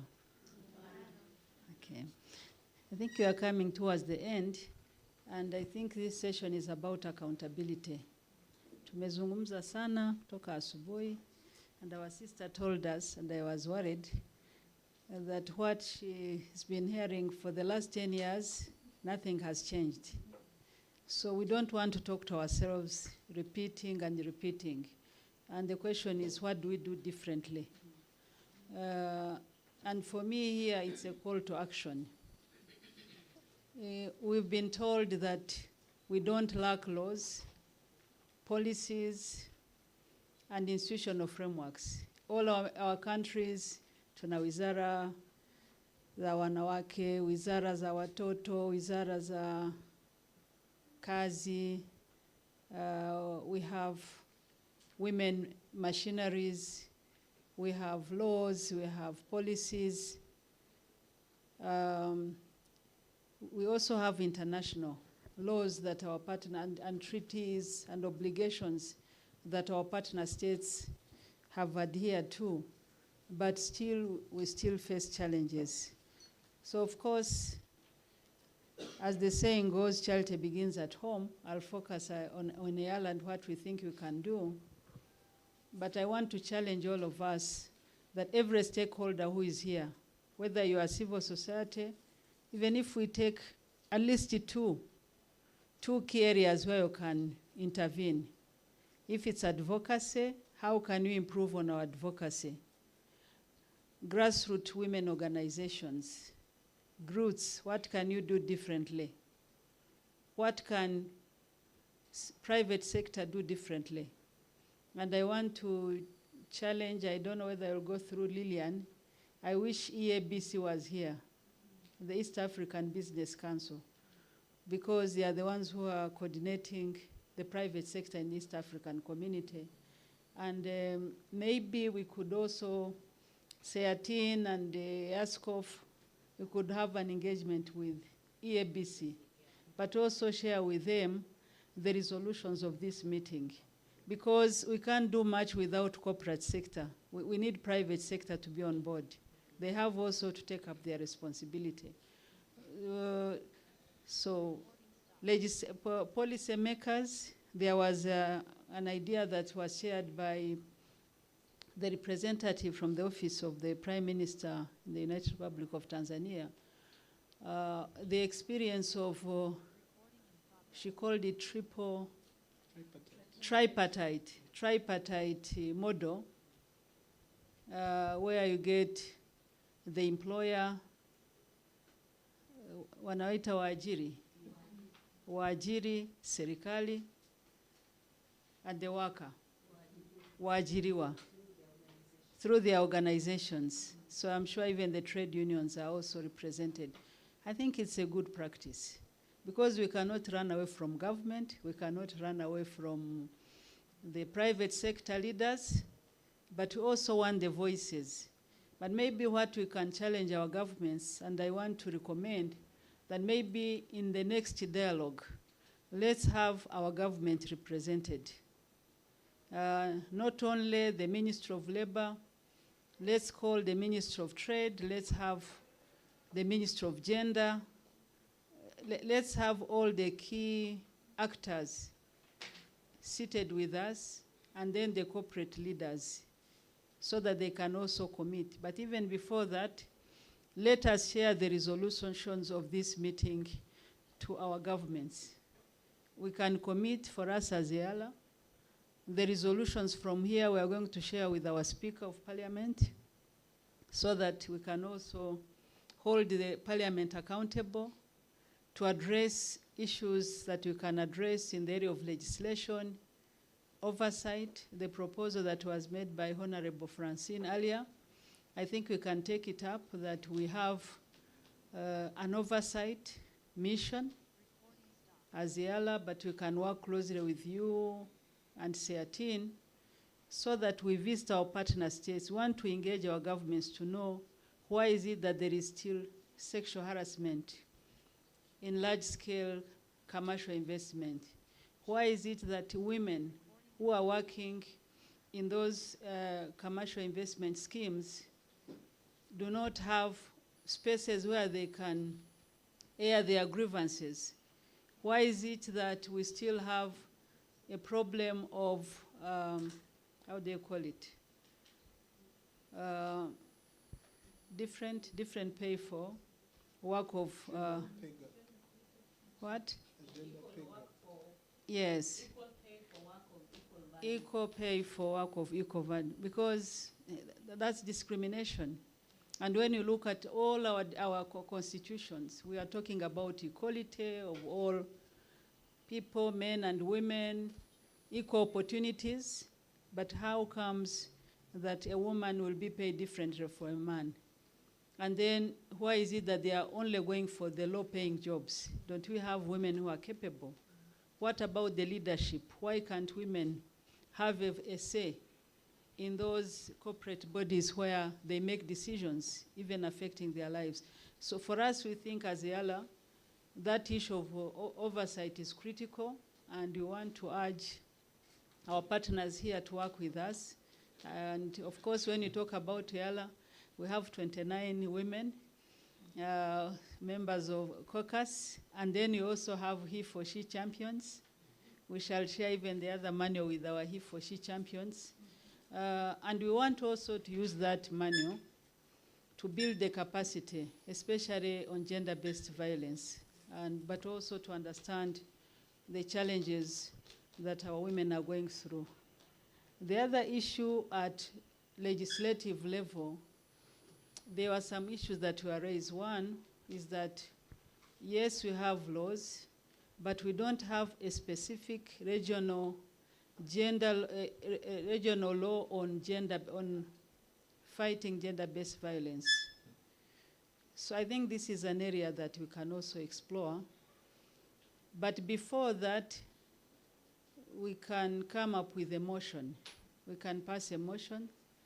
That one is within our competence as the Yala Women Caucus, with Honorable Sadia, Honorable Fatma, Honorable Rutazana, and myself. We can champion this motion and target the upcoming plenary, which will be around September.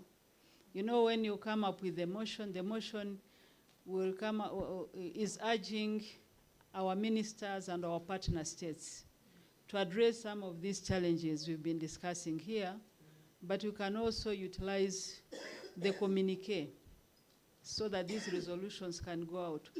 So because we don't want only to target 3 countries, Kenya, Tanzania, and Uganda, we know the challenges we are facing might be the same in other countries. So we want to look at East Africa as a whole. And then from the motion, it is easy now to advocate for a policy, but even before we go to a regional ESC policy, we can leverage on ESC model investment treaty. If this can be improved, especially to ensure that the gender responsiveness is integrated, that the issues that women face in these large-scale investments are addressed. They can also mandate the relevant sector to undertake gender impact assessments. We can also utilize the ESC gender policy. It's been there for some time. Maybe it requires an amendment, or maybe to strengthen the part on gender-based violence. But the problem is not even need for amendment. I think the challenge is enforcement. We can even propose like an ESC gender audit assessment.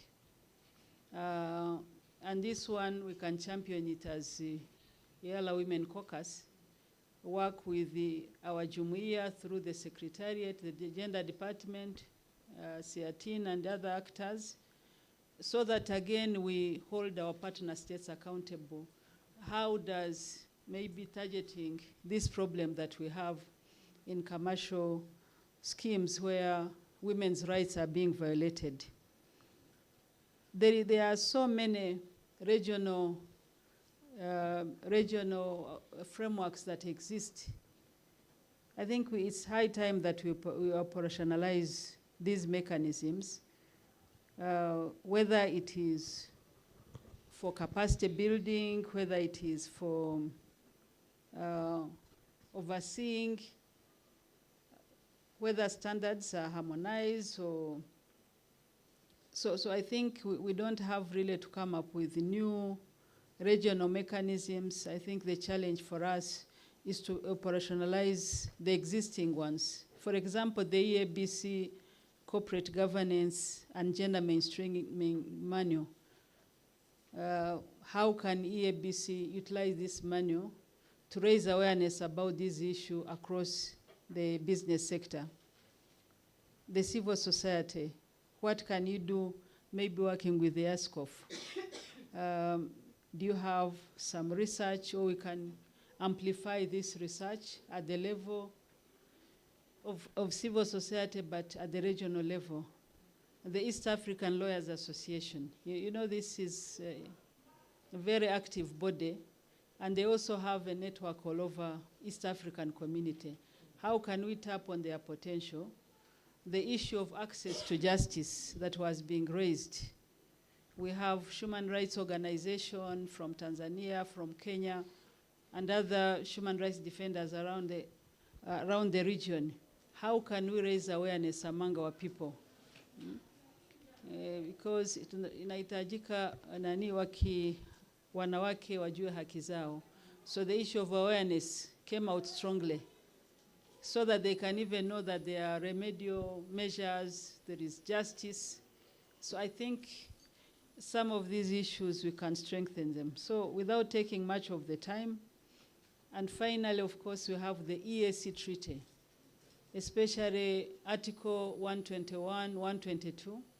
This is a chapter on the role of women in socio-economic development, but there are specific provisions that discourage or condemn discrimination against women, including such forms of discrimination. So I think, again, it comes back to us. How do we hold accountable our partner states, even to abide with the treaty that they all embrace, but also other international treaties? You are talking about ILO and specific areas within that ILO whatever treaty. Is it treaty or 190? Convention 190. So we need to raise this awareness among our partners. They all signed it, but they have to abide with it. What about the CEDAW? What about the CRC? What about the Beijing Plus? Now it's Beijing Platform for Action, 30 years now. What about the SDG 5? I think all those frameworks, Maputo Protocol. Again, we as an assembly, we shall use our legislative and also oversight role to hold our governments accountable, but you also, as civil society in your respective countries, remind our partner states that they signed all these treaties, and before they agree to any investor coming to establish a big company in the country, they have to be reminded that there are commitments in terms of protecting women's rights. So with those many remarks, I just want to say, let us stay committed. Let us have a platform where women, and we are planning, if we get resources, but they always say that where there is a will, there is a way. And I know you are all going to support us. We are planning as the Yala Women Caucus to organize what we call peer-to-peer learning and sharing. And the purpose is, this time we can focus it on this issue so that we invite all of you not only to share what doesn't work, but also the best practices. And then from there we commit on how we are going to improve using the existing best practices, but also amplifying our voices. So it's a big platform, and we plan to invite members of parliament, especially women caucus representative in our national parliaments, and other female leaders in our region, because they should know that they are representing the people, including addressing the issue that we have raised. So I think with those remarks, let us be committed.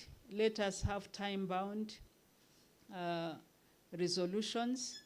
The communique, everyone has to commit, and I don't know whether it's next 6 months. When we come here, we should be reporting on action. Thank you. Thank you so much, Honorable Fatuma. A better round of applause for Honorable Fatuma. I know her voice represented the voice of all IALA members here. And the commitments that she made on behalf of the IALA Women's Caucus, but also the champions, the gender champions. Even in IALA, we have gender champions. Did you know? Yes, and even some IALA representatives, the men who are not here, are also gender champions, he for she. She mentioned it. So we need to appreciate that IALA is tweeted really strategically for us to collaborate with IALA, enrich IALA with information, but also the communique will inform subsequent actions and steps, not just at the level of IALA, but at our different levels. Because whatever we discussed has to be collapsed and sharpened, brought together to meaningfully communicate the issues in a regional manner, not just country-specific context, but regional manner, but also what needs to be done. And from how we started in the morning, Ms. Rim Al-Salim, the UN Special Rapporteur on violence against women and girls, its causes and consequences, contributed to shaping the pathways, moving ahead, what can be done. So I'd like to bring in my colleague, Owen Mugambwa, who is coordinating trade and investment work at Siatini, to also share some insights, but specifically to speak to where do we go from here in the quest to advance women workers' rights and corporate accountability in large-scale commercial investment schemes in the East African community. The issue of accountability is underscored in the theme for the meeting. We need to speak to it, to appreciate whom do we hold accountable, how do we hold them accountable. You know, accountability is a big thing. Our sisters in the commercial investment schemes cannot hold their bosses accountable. They need some level of support from all of us in order to stand in that position. Maybe use the associations, the trade unions to have a greater voice to demand for accountability. But also accountability is a blanket statement. Accountability for what? The what was defined. There is the issue of gender-based violence, sexual harassment. I think it's a chain of challenges and concerns. But also we want to see that there's decent work. ILO laid out the decent work agenda. We need to see how the same is domesticated at our respective country level. I don't want to zap Owen's submissions because I know he has a lot to share, but I was just laying ground for what he's yet to share. Allow me to hand over the microphone to him, and after the reflection, we'll bring it back to you for a few minutes to hear from you, plenary, and then we'll bring it together, wrap up, and enjoy the evening. The evening is knocking, so we need to listen. Thanks very much, Herbert, for that resounding introduction. And thanks to my fellow panelists, Honorable Fatuma and Edie Groots for the insights. As Herbert mentioned, my name is Mugambwa Owen Paul Dogoto, and I work at Siatini under the Trade and Investment for Sustainable Development thematic area. I think I had mentioned earlier, I had gotten that Kiswahili name for ally, Misharika. I don't know if I'm saying that right. and as Herbert has mentioned, Mishirika. Yeah, I'll try to practice. And so as Mishirika, and in the discussions towards advancing women workers' rights, it's definitely important to have the voices of men as partners. And as I'm going to conclude on the issue of accountability, it is important for men to be in these spaces. But I also wanted to highlight the issue of sequencing men involvement. Because in these discussions, the truth is that it is the women that are the victims. And in most cases, more often than not, it is the men that are perpetrating these violations on them. So it is right to sequence the interventions towards first addressing, if we talk about the basic things which everyone has talked about, the issue of awareness, raising the awareness for the women, for the women workers to know their rights, to understand that this is not how life is supposed to be. With some of the work that we've done at Siatini and the information that we've gotten from women workers, and as we saw in the documentary, it's as if this is how it's meant to be. And the women workers have been pushed into a place to believe, not women workers, even if we project it to the other women in the ESC, and the African context, they've been put to a level to accept that suffering is their default position, and informing them that you do have laws that will support for you to stand up for yourself, to see that these violations are not perpetrated against you indefinitely. Because I think, as I mentioned, my expectation was this, for us to make commitments towards resolving these issues, because these are not conversations we want to have each and every day. We want these issues solved. And I'll go to the issue that Herbert has tasked me to talk about, the question of accountability. And Honorable Fatuma highlighted also some of the issues, and the representative from the Prime Minister's office, that they are accountability mechanisms. They are, if we call them frameworks. And I think as part of this project, we carried out an assessment of the legal frameworks and their responsiveness to women workers' rights. And our findings in that assessment was that our frameworks have been directed toward FDI attraction. Every country is trying to position itself as the best for attraction of foreign direct investment into its specific state. And that has been at the cost of the rights of workers, which is really unfortunate. So the accountability measures, as much as they are there, they are a bit not strong enough in order to push forward this agenda of protection of women workers.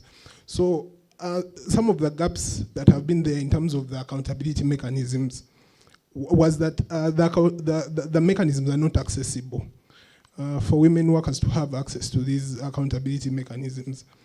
As it's been mentioned, the expectation that the commercial investments will provide effective solutions to the issues that are facing these women. It is a big expectation to expect them to hold themselves accountable. So the need for government intervention to come in, and part of that has been in some of the budget advocacy that Siatini has done to ensure that provision of resources for labor officers, for them to be deployed effectively, because there was mentioned that, okay, the issue is not how many labor visits are made, but if they are not made, we don't even know how effective that would be. If you have a handful of labor officers that are supposed to supervise over 22,000 commercial investments and factories, it is not realistic for you to expect for all those issues that are faced into those areas. So the issue of solving the issue of access to these accountability mechanisms, and secondly, for them to be trusted. And in the trust, and as part of the interventions that we've carried out in this project, is to understand that sometimes I think different levels of people understand trust differently. And for, I don't know, and we can see in this room, for women workers, it is with the people that they've been with. They're the people that they can trust to non-report. Because we've talked about the issue of retaliation. And this has been experienced. There were 4 workers from Kalangala that went to give insights on their experiences at the Parliament of Uganda. And you'd imagine this is a big platform for them to highlight some of the issues that are happening into these plantations. But they were faced with retaliation afterwards, being fired from work. So the issue of trust and the kind of accountability mechanism that we put in place that are trusted by the people that they hope to help, and they are free from retaliation and some of these issues that could come in as they hold their perpetrators accountable. And again, I think that goes into the same conversation, being gender responsive, responding to the specific issues that face the women workers, people that understand their plight, people that understand their experiences. The other issue in terms of the frameworks, Honorable Fatuma has highlighted, the issue of ratification of Convention 190 on gender-based violence on women in workplaces. EAC partner states need to ratify this convention, Convention 190, and it was mentioned in the morning, in order to have a binding, something that is binding, that is holding them accountable on having to kick out gender-based violence in these workspaces, not only in commercial investment schemes, but in workplaces around the EAC. Honorable Fatuma highlighted something on the EAC Model Investment Treaty, and Siatini's position on the EAC Investment Treaty is that it is a good model, and actually it has some of the impact assessment that have been highlighted, the gender impact assessment. But the issue has been that the EAC Model Investment Treaty is the best endeavor treaty. So it does not ask of governments it does not mandate them to domesticate these provisions that are in the treaty. And it will go back to the initial conversation we had, because everyone is trying to rush to attract more investment, which is at the detriment. So the reform on that is that we're asking for the EAC Model Investment Treaty to be binding, not to be a best endeavor, to be binding on EAC partner states to domesticate the Model Investment Treaty as is, not to refer to it as a best endeavor as it is right now. Yeah. Because it has some of the good provisions that you've highlighted, gender impact assessments, it does have those provisions. But because it is a best endeavor, states are not required to domesticate. Yes. I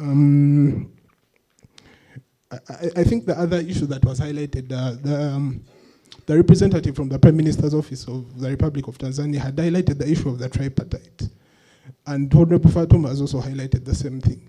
The issue of coordination of all stakeholders is very important, and that is something that we know and understand would be very important. In terms of involvement of trade unions, employers, workers' organizations, and us as civil society, as we continue to generate evidence, because I think a participant today said something about the documentary, that it speaks for itself. So as civil society, as we do advocacy, it's important for us to generate evidence, because you cannot argue with evidence. So as we continue to push forward these messages in terms of raising awareness and advocating for certain issues, the issue of generating evidence is very important. And I think I'll speak for Siatini and the role that we hope to hold as a commitment. We'll continue to create these platforms and spaces for dialogue, to bring together the different stakeholders together to discuss these issues and to share experiences from all levels, because as it's been mentioned in this meeting, we have representation from all levels. We've had representation from the global level, from the UN, from the regional level, from the national level, and to the grassroots. So we'll continue to provide these spaces for these issues to be discussed, and most importantly, as I've highlighted, to undertake evidence generation, bringing the experiences that are felt at these different areas to be highlighted, to be synthesized in a way that can be understandable, to understand this is not, because when we bring stakeholders from 3 different countries and they are saying the same thing, there's a 99% chance this is the same thing happening in the other 5 EAC partner states. So this is not an isolated case. So the generation of this evidence is testament to what is happening into the commercial investment schemes in other EAC countries. And we'll continue to pursue this advocacy of advancing women workers' rights, to promote decent work, responsible investment, to focus on quality of investment rather than quantity of investment, which is the focus now for not only EAC states but African countries, and the implementation of labor and human rights standards. And as part of that advocacy, and as we move forward, we are looking at the use of the manual that has been launched today to go a long way into contributing to curbing JBV in these spaces. And we look forward to working with all of you that are here, and with the people that are not in this room, to translate today's commitments into measurable actions that improve the lives of women workers across the region. Thank you so much.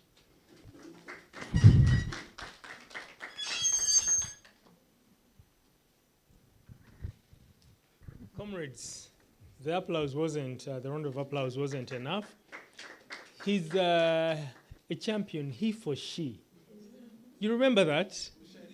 Hey, Mishirika. Hey. Okay. It's not important. There's Mshirika, that's a partner. There's Msharika, it's a congregant. There's Mshiriki, that's a participant. Mshiriki, Msharika, and Mshiriki. There are 3 different words. Kiswahili for you. Thank you so much, Dr. Henga. He needs to choose which one he wants. I can't choose for him. But he meant Shiriki. Mushiriki. Okay. I see many people defending him. So he meant well. He meant well. Yes. Comrades, a round of applause to the entire panel. I think let me relieve them of the too much attention they are receiving, sitting at the front, because we are all firing, expecting something from them, but they have done a great job. And I request that they take their seats, and then I'm bringing it back to you. Based on what they have shared, what's that one thing they haven't raised, all that can be added on the menu that they need to share? In terms of where do we go from here? What do we need to address? At what level? Because we need to start from the level of, we shouldn't even look at addressing the challenges that exist alone, but preventive mechanisms. What preventive mechanisms can we have? Can the manual become a springboard for, strengthening those existing mechanisms? If we already have, for example, trade unions, I don't know whether trade unions do outreach to these commercial investment schemes, because if trade unions do outreach, then as part of their preparation for outreach, they would look at the manual, what it provides for, what is embedded there, then strengthen their message as they are preparing to do outreach. What message do they take? Because we need also within the commercial investment schemes, we need some champions, isn't it? We need some champions, not just whistleblowers, because I know we can have whistleblowers. I am not sure whether they are toll-free numbers that one can call and it's anonymous, any messaging platforms. But for solidarity, I think a WhatsApp platform could be good. For example, if there are some of our sisters working within the same commercial investment scheme, for solidarity, in case there is any issue, you can open up to your fellow sisters via WhatsApp and say, I know how the tea estates, plantations are situated. One can be here, but the offices can be very far from where they do the work from. So as part of the faster ways of, reaching out, letting your colleagues know the challenge you are facing, WhatsApp could also be one of the mechanisms to say, come to my rescue. I see the situation is really not good for my safety. And maybe we need those accessible, because there is the issue of availability, accessibility, affordability. So the 3 A's apply. But here we're also talking about preventive mechanisms, being able to identify and respond. How can the response be? And who responds? So comrades, allow me to move around the microphone. In case there is any stone that is unturned, then we could turn it so that we don't carry the weight of not turning one stone.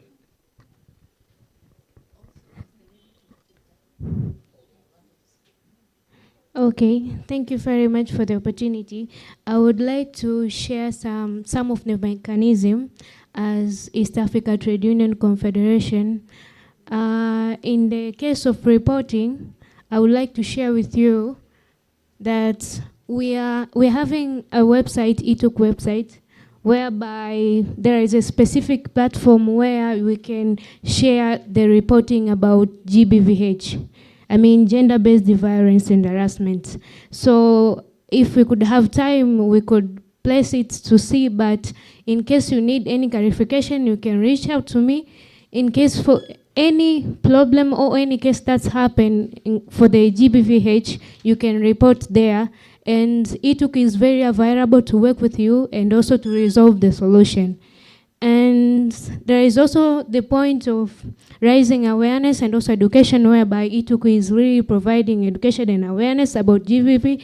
And also another point I can say is pushing for the ratification of C190, whereby in Uganda has already ratified the convention. Tanzania, I think we are working towards, and also Kenya. So if we push for ratification of C190, we can stop violence and harassment, and also not transferring, but also implementing the ratification of C190. I think for that's very clear, but for the case of the website, I'll be available, and also Ituku is very available to work with you together. We can resolve the problem of violence and harassment. Thank you very much.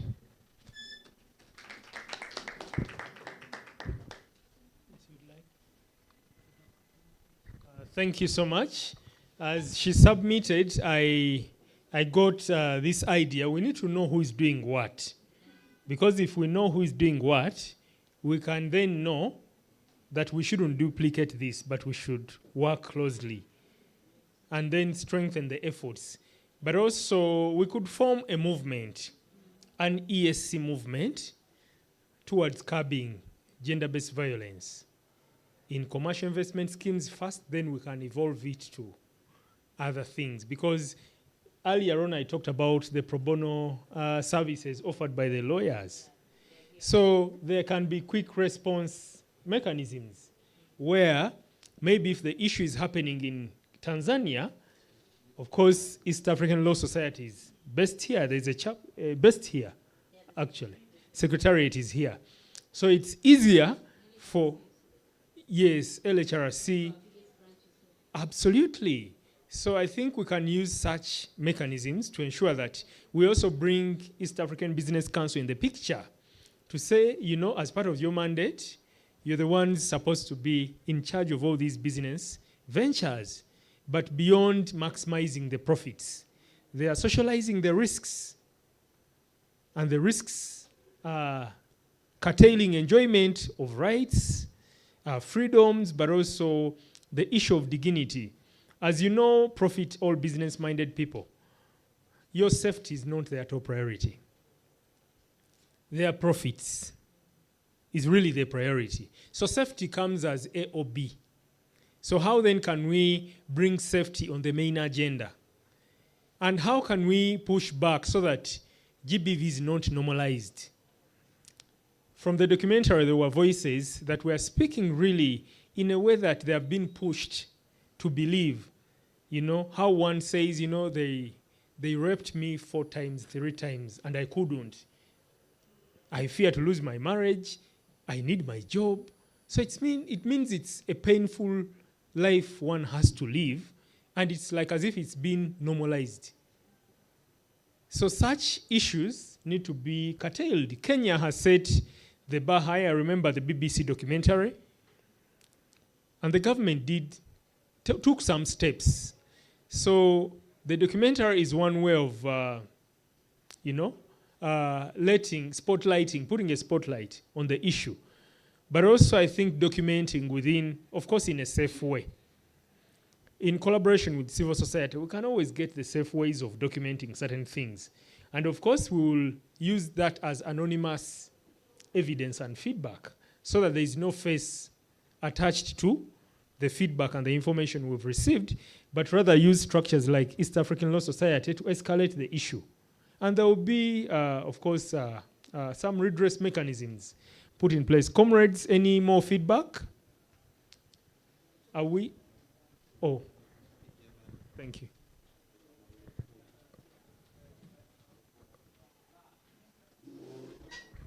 Thank you. I will speak in Swahili, so as I can speak critical than English. Ninachotaka kuongezea hapo, kwanza nashukuru sana kwa kupata nafasi hii ya kuzungumza, lakini nawashukuru sana waandaaji wa hili kongamano. Kwa kweli ni zuri, limenifurahisha sana. Nitakwenda kuwasilisha TUCTA, tunasema Trade Union Congress of Tanzania, nitapeleka hizi salamu. Na niseme tu kwamba kuna mengi ambayo yalikuwa yakizungumzwa toka mchana, sikupata hiyo opportunity, lakini sasa naomba nijaribu kukazia kidogo kama feedback ya kile ambacho tuseme ni status tulipo sasa kwa TUCTA kuhusiana na masuala mazima ya GBV. Mfano kwenye tunapozungumza decent work, sisi kama shirikisho mpaka kufikia sasa, ukiacha mambo mengine yote ambayo tunafanya, kwanza ufanyaji wetu wa kazi kwa kiasi kikubwa tunaishukuru serikali. Manake serikali imetupa opportunity. Shirikisho limepata opportunity kubwa ya ku raise things na tukadiscuss pamoja, na kama vina impact vinapita kwa haraka. Kwa hiyo kwa nini nasema shukrani? Kwa sababu kila proposal ambayo tumekuwa tukiipeleka baada ya kutoa kwenye grassroots huku, kama ambavyo mfano Tipao walichokuwa wanakizungumza, tukikibeba kama shirikisho tukakipeleka kwenye forum na serikali, basi kinakuwa kinakwenda kama ni kurekebisha sheria, kama ni kurekebisha sera, kama na vitu vingine. Sasa nizungumze kwamba kwa sasa mfano swala la decent work tuna convention hizi 3 ambazo tuko kwenye movement na zilishaongelewa na serikali na zipo on the process. Process yake ni ndefu kidogo, lakini tuko kwenye hizo process. Tumeshaanza kufanya mawasiliano na stakeholders wote ambao wana involve kwenye hiyo process ya ratification. Na kinachoendelea pale ni utoaji wa elimu, ufafanuzi wa kina kupitia ile dokumenti A to Z, ili kila mmoja afahamu vizuri nini na hatima yake kama tuna ratify na kuwaje. Tumekuwa tukiinvolve kwa Tanzania bara na visiwani na wote ambao wanaoshiriki kwenye mamlaka husika za serikali pamoja na stakeholders mbalimbali. Tumekuwa tukishiriki katika hizo convention 3 ambazo niseme kwamba kwa status yake ndio hiyo, tuko kwenye hizo process. Ya kwanza ni ile convention ya wahamiaji, migration, ile migration convention, ambao kumekuwa na challenge sana za haya masuala ya GBV, hasa kwa hao watu wanaohama kutoka sehemu moja kwenda nyingine. Lakini kuna hiyo convention 190 ambayo tunazungumzia, yani yenyewe ni typical masuala ya gender based violence, na imeainisha vitu vizuri sana. Mwanzo serikali yetu ilikuwa na wasiwasi kidogo ama namna ilivyokuwa imeandaliwa mwanzo, lakini baadaye kuna vipengele ambavyo vilikuja vikawekwa vizuri. Kwa hiyo tunaendelea kupita kimoja na kutoa hiyo elimu kwao wahusika wakuu. Lakini kingine ni convention namba 155 kuhusiana na, tunazungumzia masuala ya health and safety.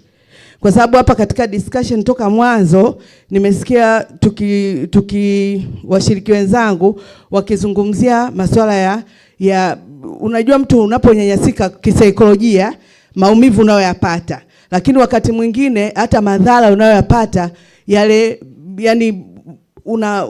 yani madhara ya moja kwa moja yale yanayoathiri mwili wako. Sasa kwenye hii convention namba 155 ndio ambayo inaeleza namna namna ya kumhandle mtu anayekutana na changamoto kama hizi. Na niseme tu hizi convention kama tukifanikiwa zikakamilika mwisho, basi tutakuwa tumefanya mambo makubwa sana, kwa sababu hizi convention ndio tunakwenda kuratify kwenye sheria yetu na kurekebisha sheria. Kingine naomba tu nizungumze kuhusiana na hizo proposal ambazo tunapeleka. Nimeona mchana tumezungumzia masuala ya maternity. Mfano kitu ambacho kiko current, niliona hata kwenye maswali pale ya kitu ambacho kiko current ni jambo ambalo lilipelekwa hivi, issue ya current kuhusiana na premature mwanamke anayejifungua mtoto premature.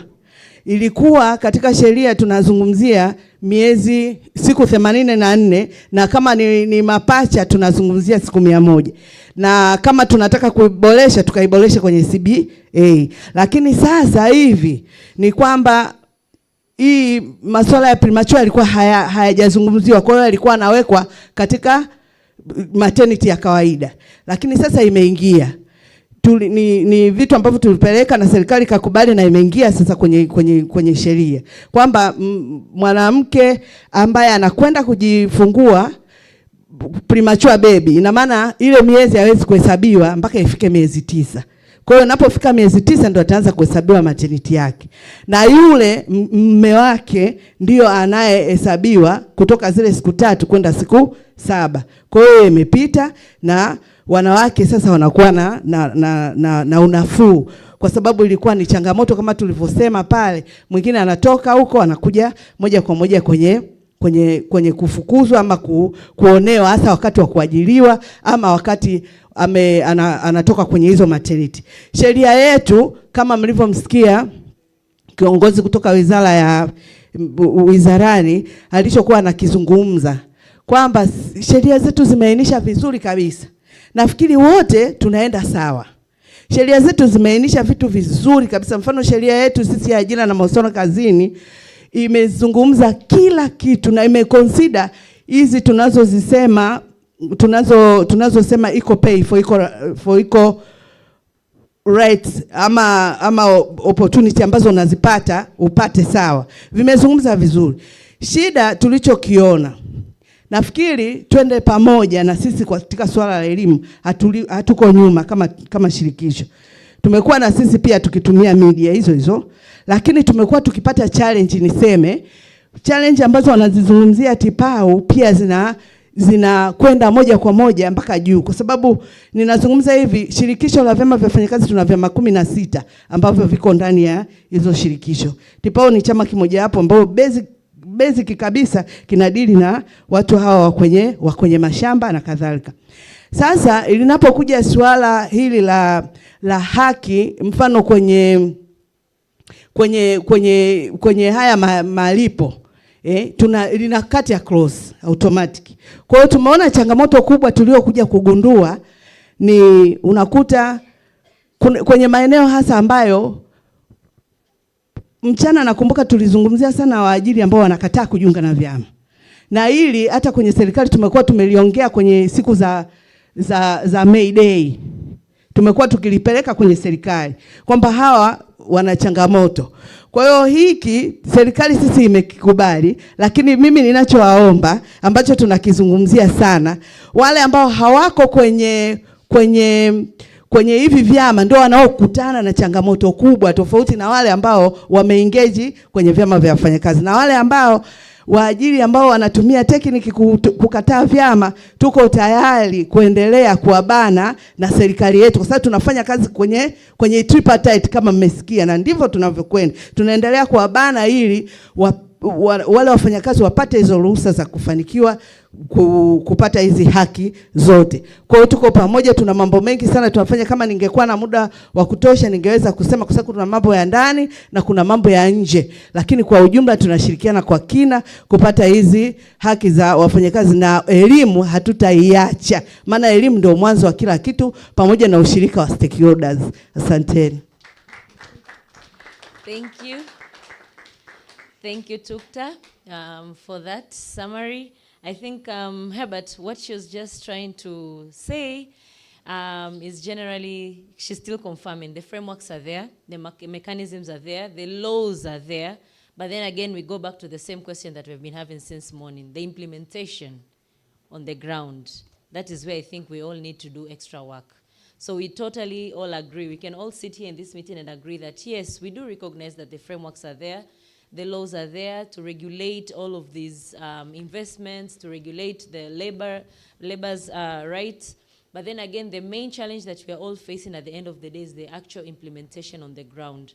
Are these voices being heard? Are these laws being followed? I think that is where we are at this point. And yeah, I'll leave it at that. I think generally she has spoken in details and everyone has gotten to understand. Wamama nazidi tena kuambia msisahau kuchukua namba za simu za watu. Kuna watu huku wana misaada mingi sana na natumai mkiwapigia tena sasa. Hata nimesahau, ngoja niongeze. Amekuja mbunge huyu hapa. Huyu sio mbunge wa Tanzania, yaani bunge la Tanzania, lakini ni mbunge wa Jumuiya ya Afrika ya Mashariki, mwakilishi kutoka Tanzania. Sinakumbuka walikuwa wa Rwanda na yuko wa South Sudan. Inawezekana vocha usiwe nayo kupiga Rwanda na South Sudan. Huyu hapa mpigieni. Yani ukifika kwenye region ukiwa unatafuta wale watu unawapigia wengi, regional mpigie madam hapa. Nimeongezeni contact. Asante, asante.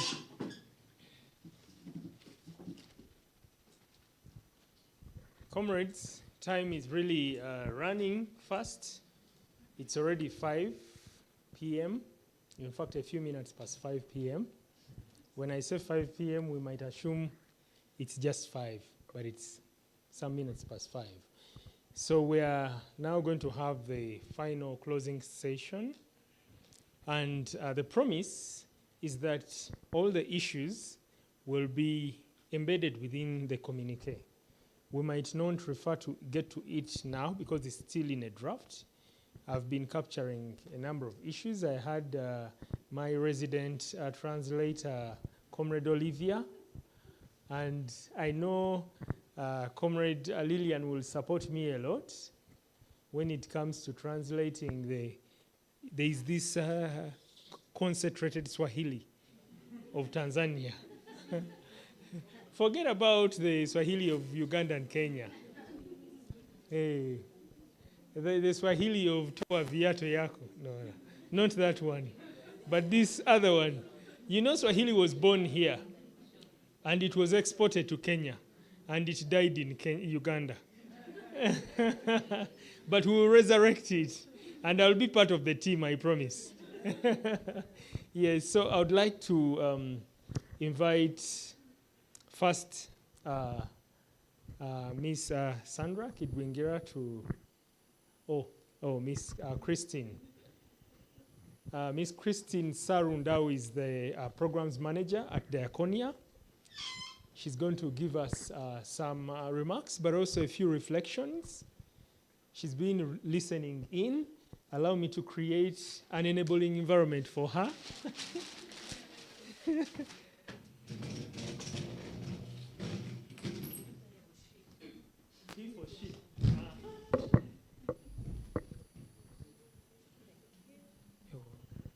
Please, I'm he for she.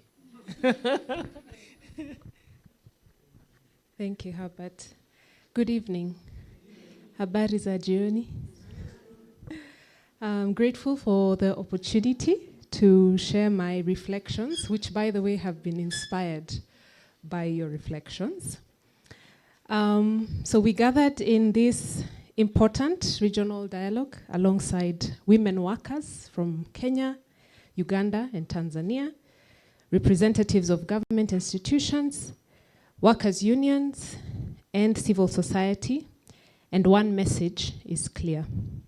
Economic growth cannot come at the expense of human dignity. The testimonies and reflections shared here today remind us that governments, employers, investors, and companies all have an obligation and a duty of care to protect the rights, well-being, and dignity of women workers. I would especially like to applaud the women workers who courageously share their stories.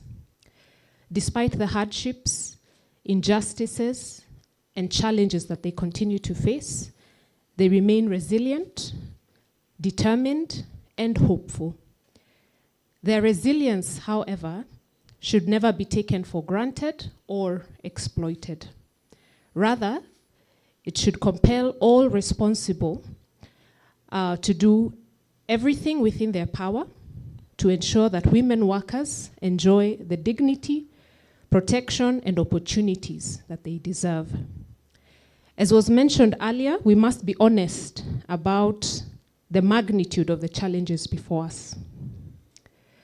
The violations experienced by women workers are not isolated incidents.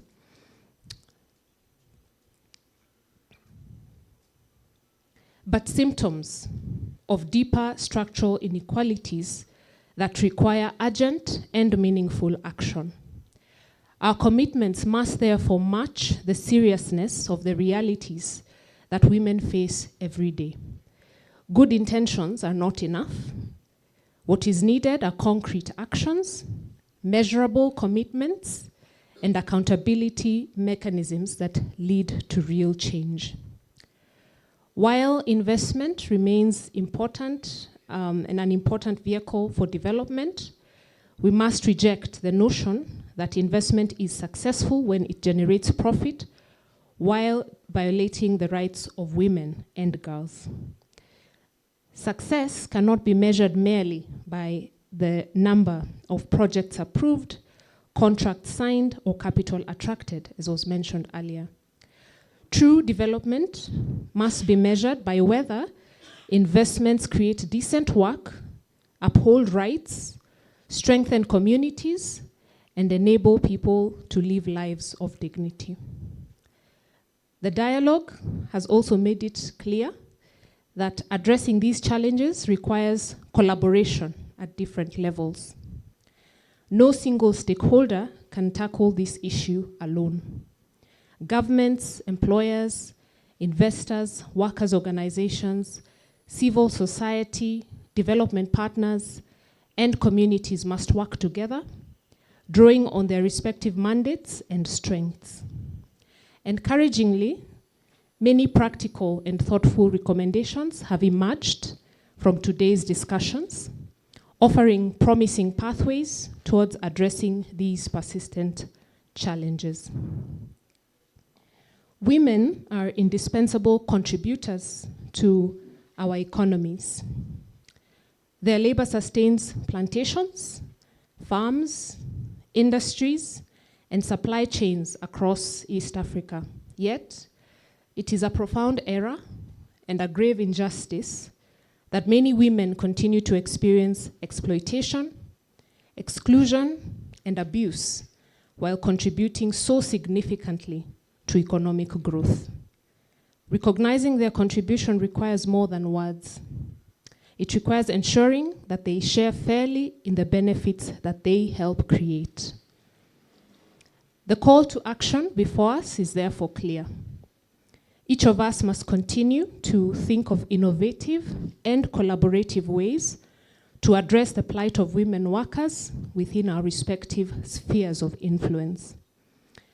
And at individual level, we can become champions for change by utilizing some of the tools, for example, shared through this dialogue, including the documentary and training manual to raise awareness through our networks, institutions, and platforms. In the spirit of being both advocates and our sisters' keepers, we all have a role to play in amplifying these voices and advancing this agenda. The commitments made here today should not remain within conference rooms. They should be reflected in our organizational work plans, our strategies, and actions as we make deliberate efforts to address the realities facing women workers. The dialogue has also underscored the importance of strong institutions. But these strong institutions do not emerge by chance. They are built through political will, transparent systems, effective enforcement, and the courage to uphold justice even when it is inconvenient. Institutions become strong when they listen to those most affected and respond to their realities. Finally, we are reminded that frameworks, laws, and policies, even when binding, are only the beginning. Their value is realized only when they are implemented, enforced, and translated into meaningful protection for workers. The measure of our success will not be found in the strength of our words, but in the lives transformed by our actions. As we move forward, may we be guided by the words of Isaiah 1:17, learn to do right, seek justice, defend the oppressed. This is both a moral and practical call to action.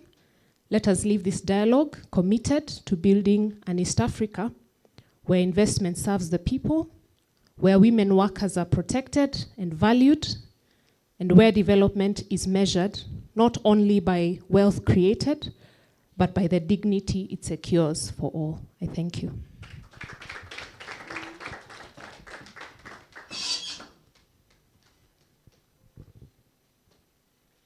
A round of applause. That one you gave wasn't under my leadership. I'm joking. Yes. Of course, I saw my power going as the moderator of the session. So I said, I wanted to make you laugh. And I like it that you're all, laughing about it. But we need to really appreciate how well really articulated and packaged Miss Christine Saru's remarks were. It was really about bringing it all together. And she has been listening, and part of the message that she gave is really a message of hope, that we can do it, but only when we are together. And we need to really push back, not to normalize some things. That that's how it is forever and ever. Amen. No. That does not apply to our lives and our dignity. We need to push back because the investors need us and we need them. So it should be a win-win, not rather the other way around where one party wins and the other has to be in the subordinate position at the periphery. But rather we are equal parties in terms of what the investors bring, but also what we contribute. At Siatini, we've been debunking this way of attracting investors.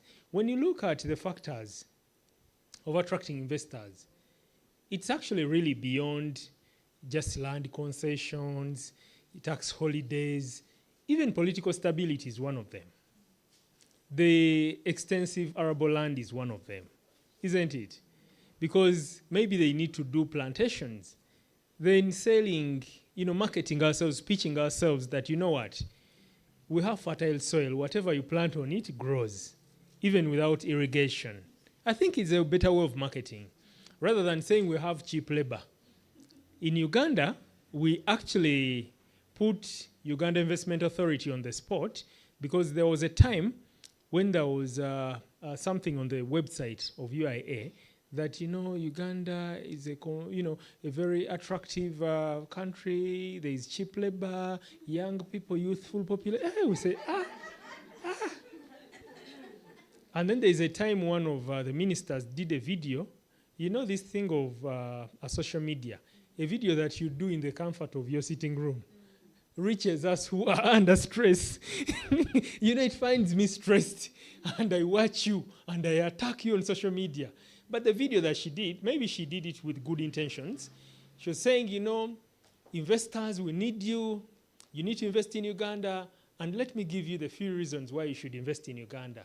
We offer tax incentives and holidays. Upon expiry, we renew, and upon expiry, we renew, and we keep renewing. I think she said it with a lot of joy, from a point of innocence, because we also need to understand that sometimes the politicians are not experts on these issues, that it takes experts to unpack and break it down. That, by the way, what you're saying is misleading. You are selling us cheaply. So that means we need to continue engaging the different actors. In fact, I'm giving my remarks as I invite, I'll be inviting Comrade Lillian to close. Yes, because now she's the chief host. Yes, she'll be closing and also speaking some Kiswahili. Yes. So it's important for us to do the power mapping and the role play so that our advocacy is not in vain. Sometimes we engage in post-mortem when something has already happened because maybe we have a project and we want to appease the donor, then we're engaging Iyala, yet Iyala reached out to us when they were developing a certain legislation and we never contributed. So now the legislation is in place, we are running to them. I'm using that as an example. We need to hit the nail when it's still hot. When is the issue happening? How can we respond? It's the response mechanisms that we talked about, because women workers' rights cannot wait. Because when they wait, that is death, isn't it? When they suffer in silence, maybe tomorrow they will not see the light of the day. So we can't postpone supporting them, but rather, how can we come together? I know this is not the work of one actor or one organization, but collectively, how can we learn from each other? Because I know all these countries across the ESC have some best practices. There's no country that doesn't have a best practice. Either there can be a gender desk, gender information desk, or we can have some allies in the ministries of gender, office of the prime minister, who can actually speak to someone powerful and say, by the way, we need to increase monitoring across all these institutions, because institutions have mandates, but some of them are performing below capacity. Did you know that? They are performing below capacity because no one is putting them on the spot. And you know, civil society will play a complementary role. We are not replacing government, but we are supporting government. So in our supporting government, we need to keep an active role. In fact, someone called civil society watchdogs. We are not watchdogs. Who wants to be a dog? No, we are not. I'm also debunking that. We are not watchdogs. We are active actors. We don't just watch, but we act and do. In fact, we do the PCDA. Plan, check, do, act, and follow up. We do all that. We do not just watch, because saying we are watchdogs, that's risky. And we are disassociating ourselves from being watchdogs. But also, it's important that we do follow-ups. Even if we are not convening a meeting like this again, but a follow-up, maybe if we have a WhatsApp group. I request, as I conclude here, there's a QR code here. This QR code is for Siatini's WhatsApp channel. We need to keep in touch. If you scan it, trust me, you'll be amazed. You know, it's like taking a plane and landing safely. You'll have a safe landing on our WhatsApp channel, and you will enjoy what you will see. The view will be beautiful. Please, let's scan so that we all have a safe landing. Yes, we need to keep in touch. When you see that we are doing something that maybe resonates with your work, reach out, and then we can join efforts so that we do not fragment actions, but together we really put up a strong force and an army in this struggle. I would like to thank Diaconia for walking this journey with us, but also Diaconia is not just a partner that provides some resources, but Diaconia is a partner that co-creates actions and projects with all of us, because they also have expertise, resident expertise, that helps us to, craft some of these projects and also be able to maintain that regional approach. Because Diaconia is keen on the regional approach, that we cannot address common challenges nationally. We need to address common challenges regionally, because that's when we can have greater outreach, better approaches, stronger coordination, and also be able to ensure that the challenges do not sort of like evolve. We don't see challenges, evolving, and it's more like the vicious cycle, and we get trapped. So thank you so much. I would also like to thank the different partners with whom we organized this meeting. IACSOF, TIPAO, GROOTS. In fact, even ALHRC is a partner because they have supported technically a lot. East African Law Society, KHRC, IALA Women's Caucus, and the list is endless. And all of us, actually, IATUK, there was also TATUK.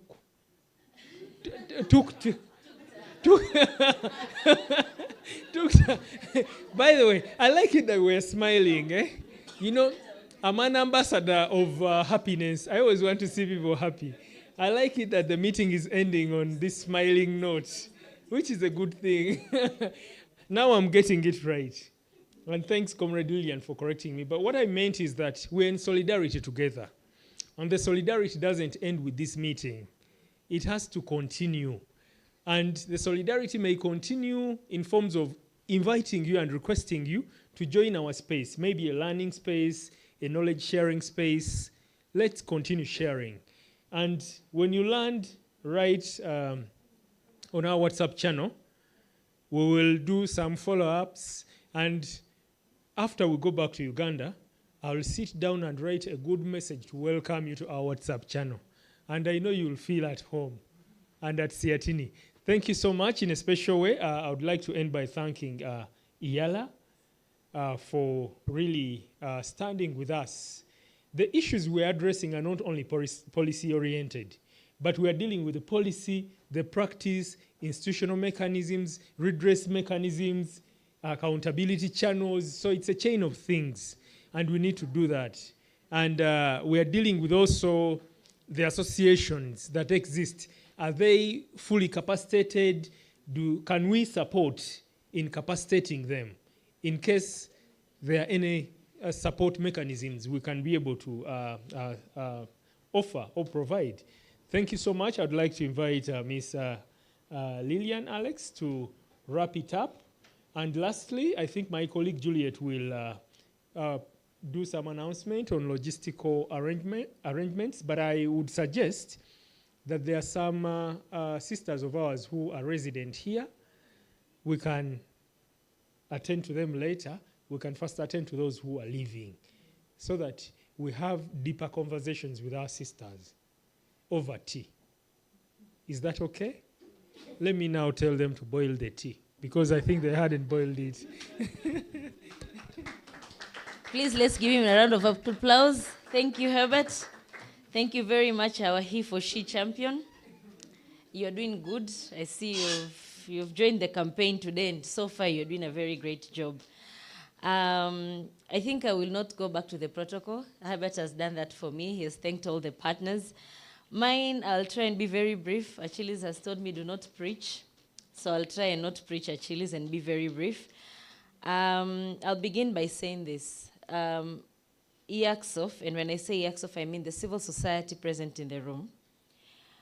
One thing I can say and speak on behalf of all of us is that we commit to voice, advocate, and continue to educate the society at all levels. Nimekosea KHRC? Have I left out anything? Sawa. So what I'm trying to say is, let me now use Swahili pia as I wrap up.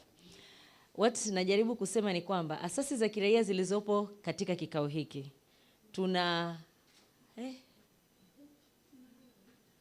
hapa ni kwa hapa ama tunaahidi, yes. Oh, okay.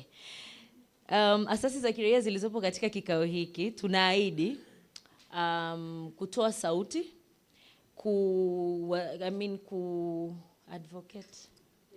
kutetea ama kuhamasisha, na pia kuendelea kujenga elimu katika jamii katika levels zote. Hiyo ni kwa wafanyakazi. Nimependa, nadhani mmewasikia wenyewe wakiongea, siongelee kutoka midomoni, yani kutoka kwangu. Waliongea LHRC akasema kwamba watakuwa wanazunguka kwenye mashamba wenyewe. Hizo ni initiative pia za kuendelea kujenga elimu za watu wote katika local level. Lakini pia na sisi kama EACSOF, lakini na wengine wote, hata kama sio asasi za kiraia zilizopo Tanzania, kwa pamoja tutahakikisha kwamba tunakuwa tunatoa sauti pale ambapo unyanyasaji unafanyika na unahitaji kuonekana. Hiyo kupitia platform zetu tunasema tutalifanya hilo kwa bidii, lakini pia tutahamasisha, yani kwa maana ya kwamba tutajitahidi kuendelea kuengage na watengeneza sera, serikali katika kuhakikisha mambo mbalimbali yanaendelea kufanywa kazi. Kwa sababu pia tumeona kwamba changamoto kubwa pia ni implementation. Kwa hiyo hilo tutalichukua kama jukumu letu. Naona groups wananiangalia. Kuna nilichosahau? Aya, sawa. So that's it for the civil society. Secondly, I call upon stakeholders to form strong regional solidarity to advocate against GBV at all levels of the society. By stakeholders in the room, civil society, trade unions, government, parliament representatives, and the lawyers we have in the room. And one important partner we have forgotten is the media. And of course the private sector has already been said. Kwamba I'm just nasensitize kwamba stakeholders wote, wadau wote walioko ndani ya hichi chumba, tunawaita na tunawaomba waendelee raise voice ama kuongelea zaidi kuhusu swala zima la unyanyasaji wa kijinsia, kwa pamoja kupitia positions zetu mbalimbali tunazofanyia kazi kuna asasi za kiraia, kuna wanasiasa ambao ni wabunge, kuna serikali, na pia tumesema tumesahau mdau wa muhimu sana ambaye tumemwongelea sana leo, alitakiwa wawepo, ni waandishi wa habari. Watu wa media wanatakiwa wawepo kwenye hizi spaces ili waelewe changamoto na waelewe jinsi gani ya kureport matatizo tunapowapeleka kwao. Kwa hiyo tunawaita na tunawalika tuendelee, na nimeona kwamba tumeongelea sana kuhusu kutengeneza, I don't know itakuwa ni coalition task, mtajua how you will call it when you decide to have it, ama ni movement, lakini kuendelee kuwepo na hii discussion na kuhakikisha kwamba at the regional level tunafika mahali tunasahau conversation ya GBV. Nadhani nimechukua challenge kubwa sana ambayo ameweka nani Madam Mary pale akisema kwamba 10 years back tulikuwa tunaongelea, ni miaka 10 iliyopita tulikuwa tunaongelea GBV. Inakuwaje mpaka leo bado tunaongelea GBV katika sekta za wafanyakazi? Nadhani ni kitu ambacho tukibebe kichwani kwetu, tuende tukiangalia jinsi gani tunataka kufanya haya mabadiliko. Kwa hiyo wote kwa umoja wetu tulioko hapa ndani, naomba kila mtu asimame katika nafasi yake na kuweza kufanikisha hili. Thirdly, I want to take this message to our beautiful development partners to continue supporting the initiatives to eradicate GBV at all levels, but also support us in policy formulations and research or evidence-based initiatives that we are going to embark on. We thank you for the journey, for walking with us through the journey, as Herbert has said, but please don't tire. This clearly looks like an ongoing hustle, an ongoing battle, so let's see how we also get through with that. Lastly, completely, I don't have any other recommendation, is I take it back. Nairudisha kwenu sasa wafanyakazi mlioko hapa. Kama nilivyosema mwanzoni pia, na wote mliobahatika kuwepo katika hichi kikao. Sisi ni, naweza nikasema ni tonye, drop, just a drop of Olivia, mangi niache basi. Sisi ni drop, simeelewa. Sisi ni drop naweza ngasema ya wale wachache au ya wale wengi waliopo. Hata nyie mliokuwepo, mliofika kutoka mashamba ya chai, naamini kuna wengine mashamba ya maua, tusiishie hapa, tutoke tukaendeleze hii conversation huko kwao. Tuendelee kuwa ambassadors wa kujenga ujuzi kwa wenzetu. Tusiache hizi taarifa zikabaki na sisi. Inawezekana, na naamini wote tuliingia kwenye huu mlango hatujui kila kitu kinachokuja kuongelewa. Kupitia haya maongezi yaliyofanyika siku ya leo, tumejifunza vingi, tumejifunza vitu vipya na tumejifunza mengi. Tuendeleze hii conversation tunaporudi katika maeneo yetu ya kazi, na kuangalia kwa umoja wetu wote ni mambo gani ambayo tunaweza tukayafanya pia kwa pamoja kuendelea voice na kuhakikisha kwamba unyanyasaji wa kijinsia unakuwa unaisha, hasa katika mashamba na maeneo mengine mbalimbali. Kwa hiyo nadhani mimi hizo ndio recommendations zangu strongly. Kipekee tunasemaga let's all be champions. This is not a one man show. This is not a one man fight. We cannot leave it to the government. We cannot leave it to the policy makers. We cannot leave it to the civil society. But I believe if we all work together, we are definitely going to achieve greater successes. And most likely, I hope your next generation ikija hapo will not be speaking GBV. Mary has really challenged me. I hope that this is the last time we are speaking of GBV, and probably we'll be addressing more other new challenges. Asanteni sana, and I wish you all the best for those who are traveling back today. Niwatakieni safari njema, niwatakieni usiku mwema. Kwa wale ambao mliopo Arusha, msiache kutembea. Asanteni. Julie. Okay. Yes, good evening, members. Yeah, thank you for this meeting. A lot has been said. And as I was growing up, they told us in my course, we are always brief and on point. Those are accountants. And when you miss out and don't focus, when an accountant is speaking, you may miss out. So listen very well. I know you're tired, but I'm going to just be brief. I was told there is evening tea. So those who are leaving, those who are not commuting, those who are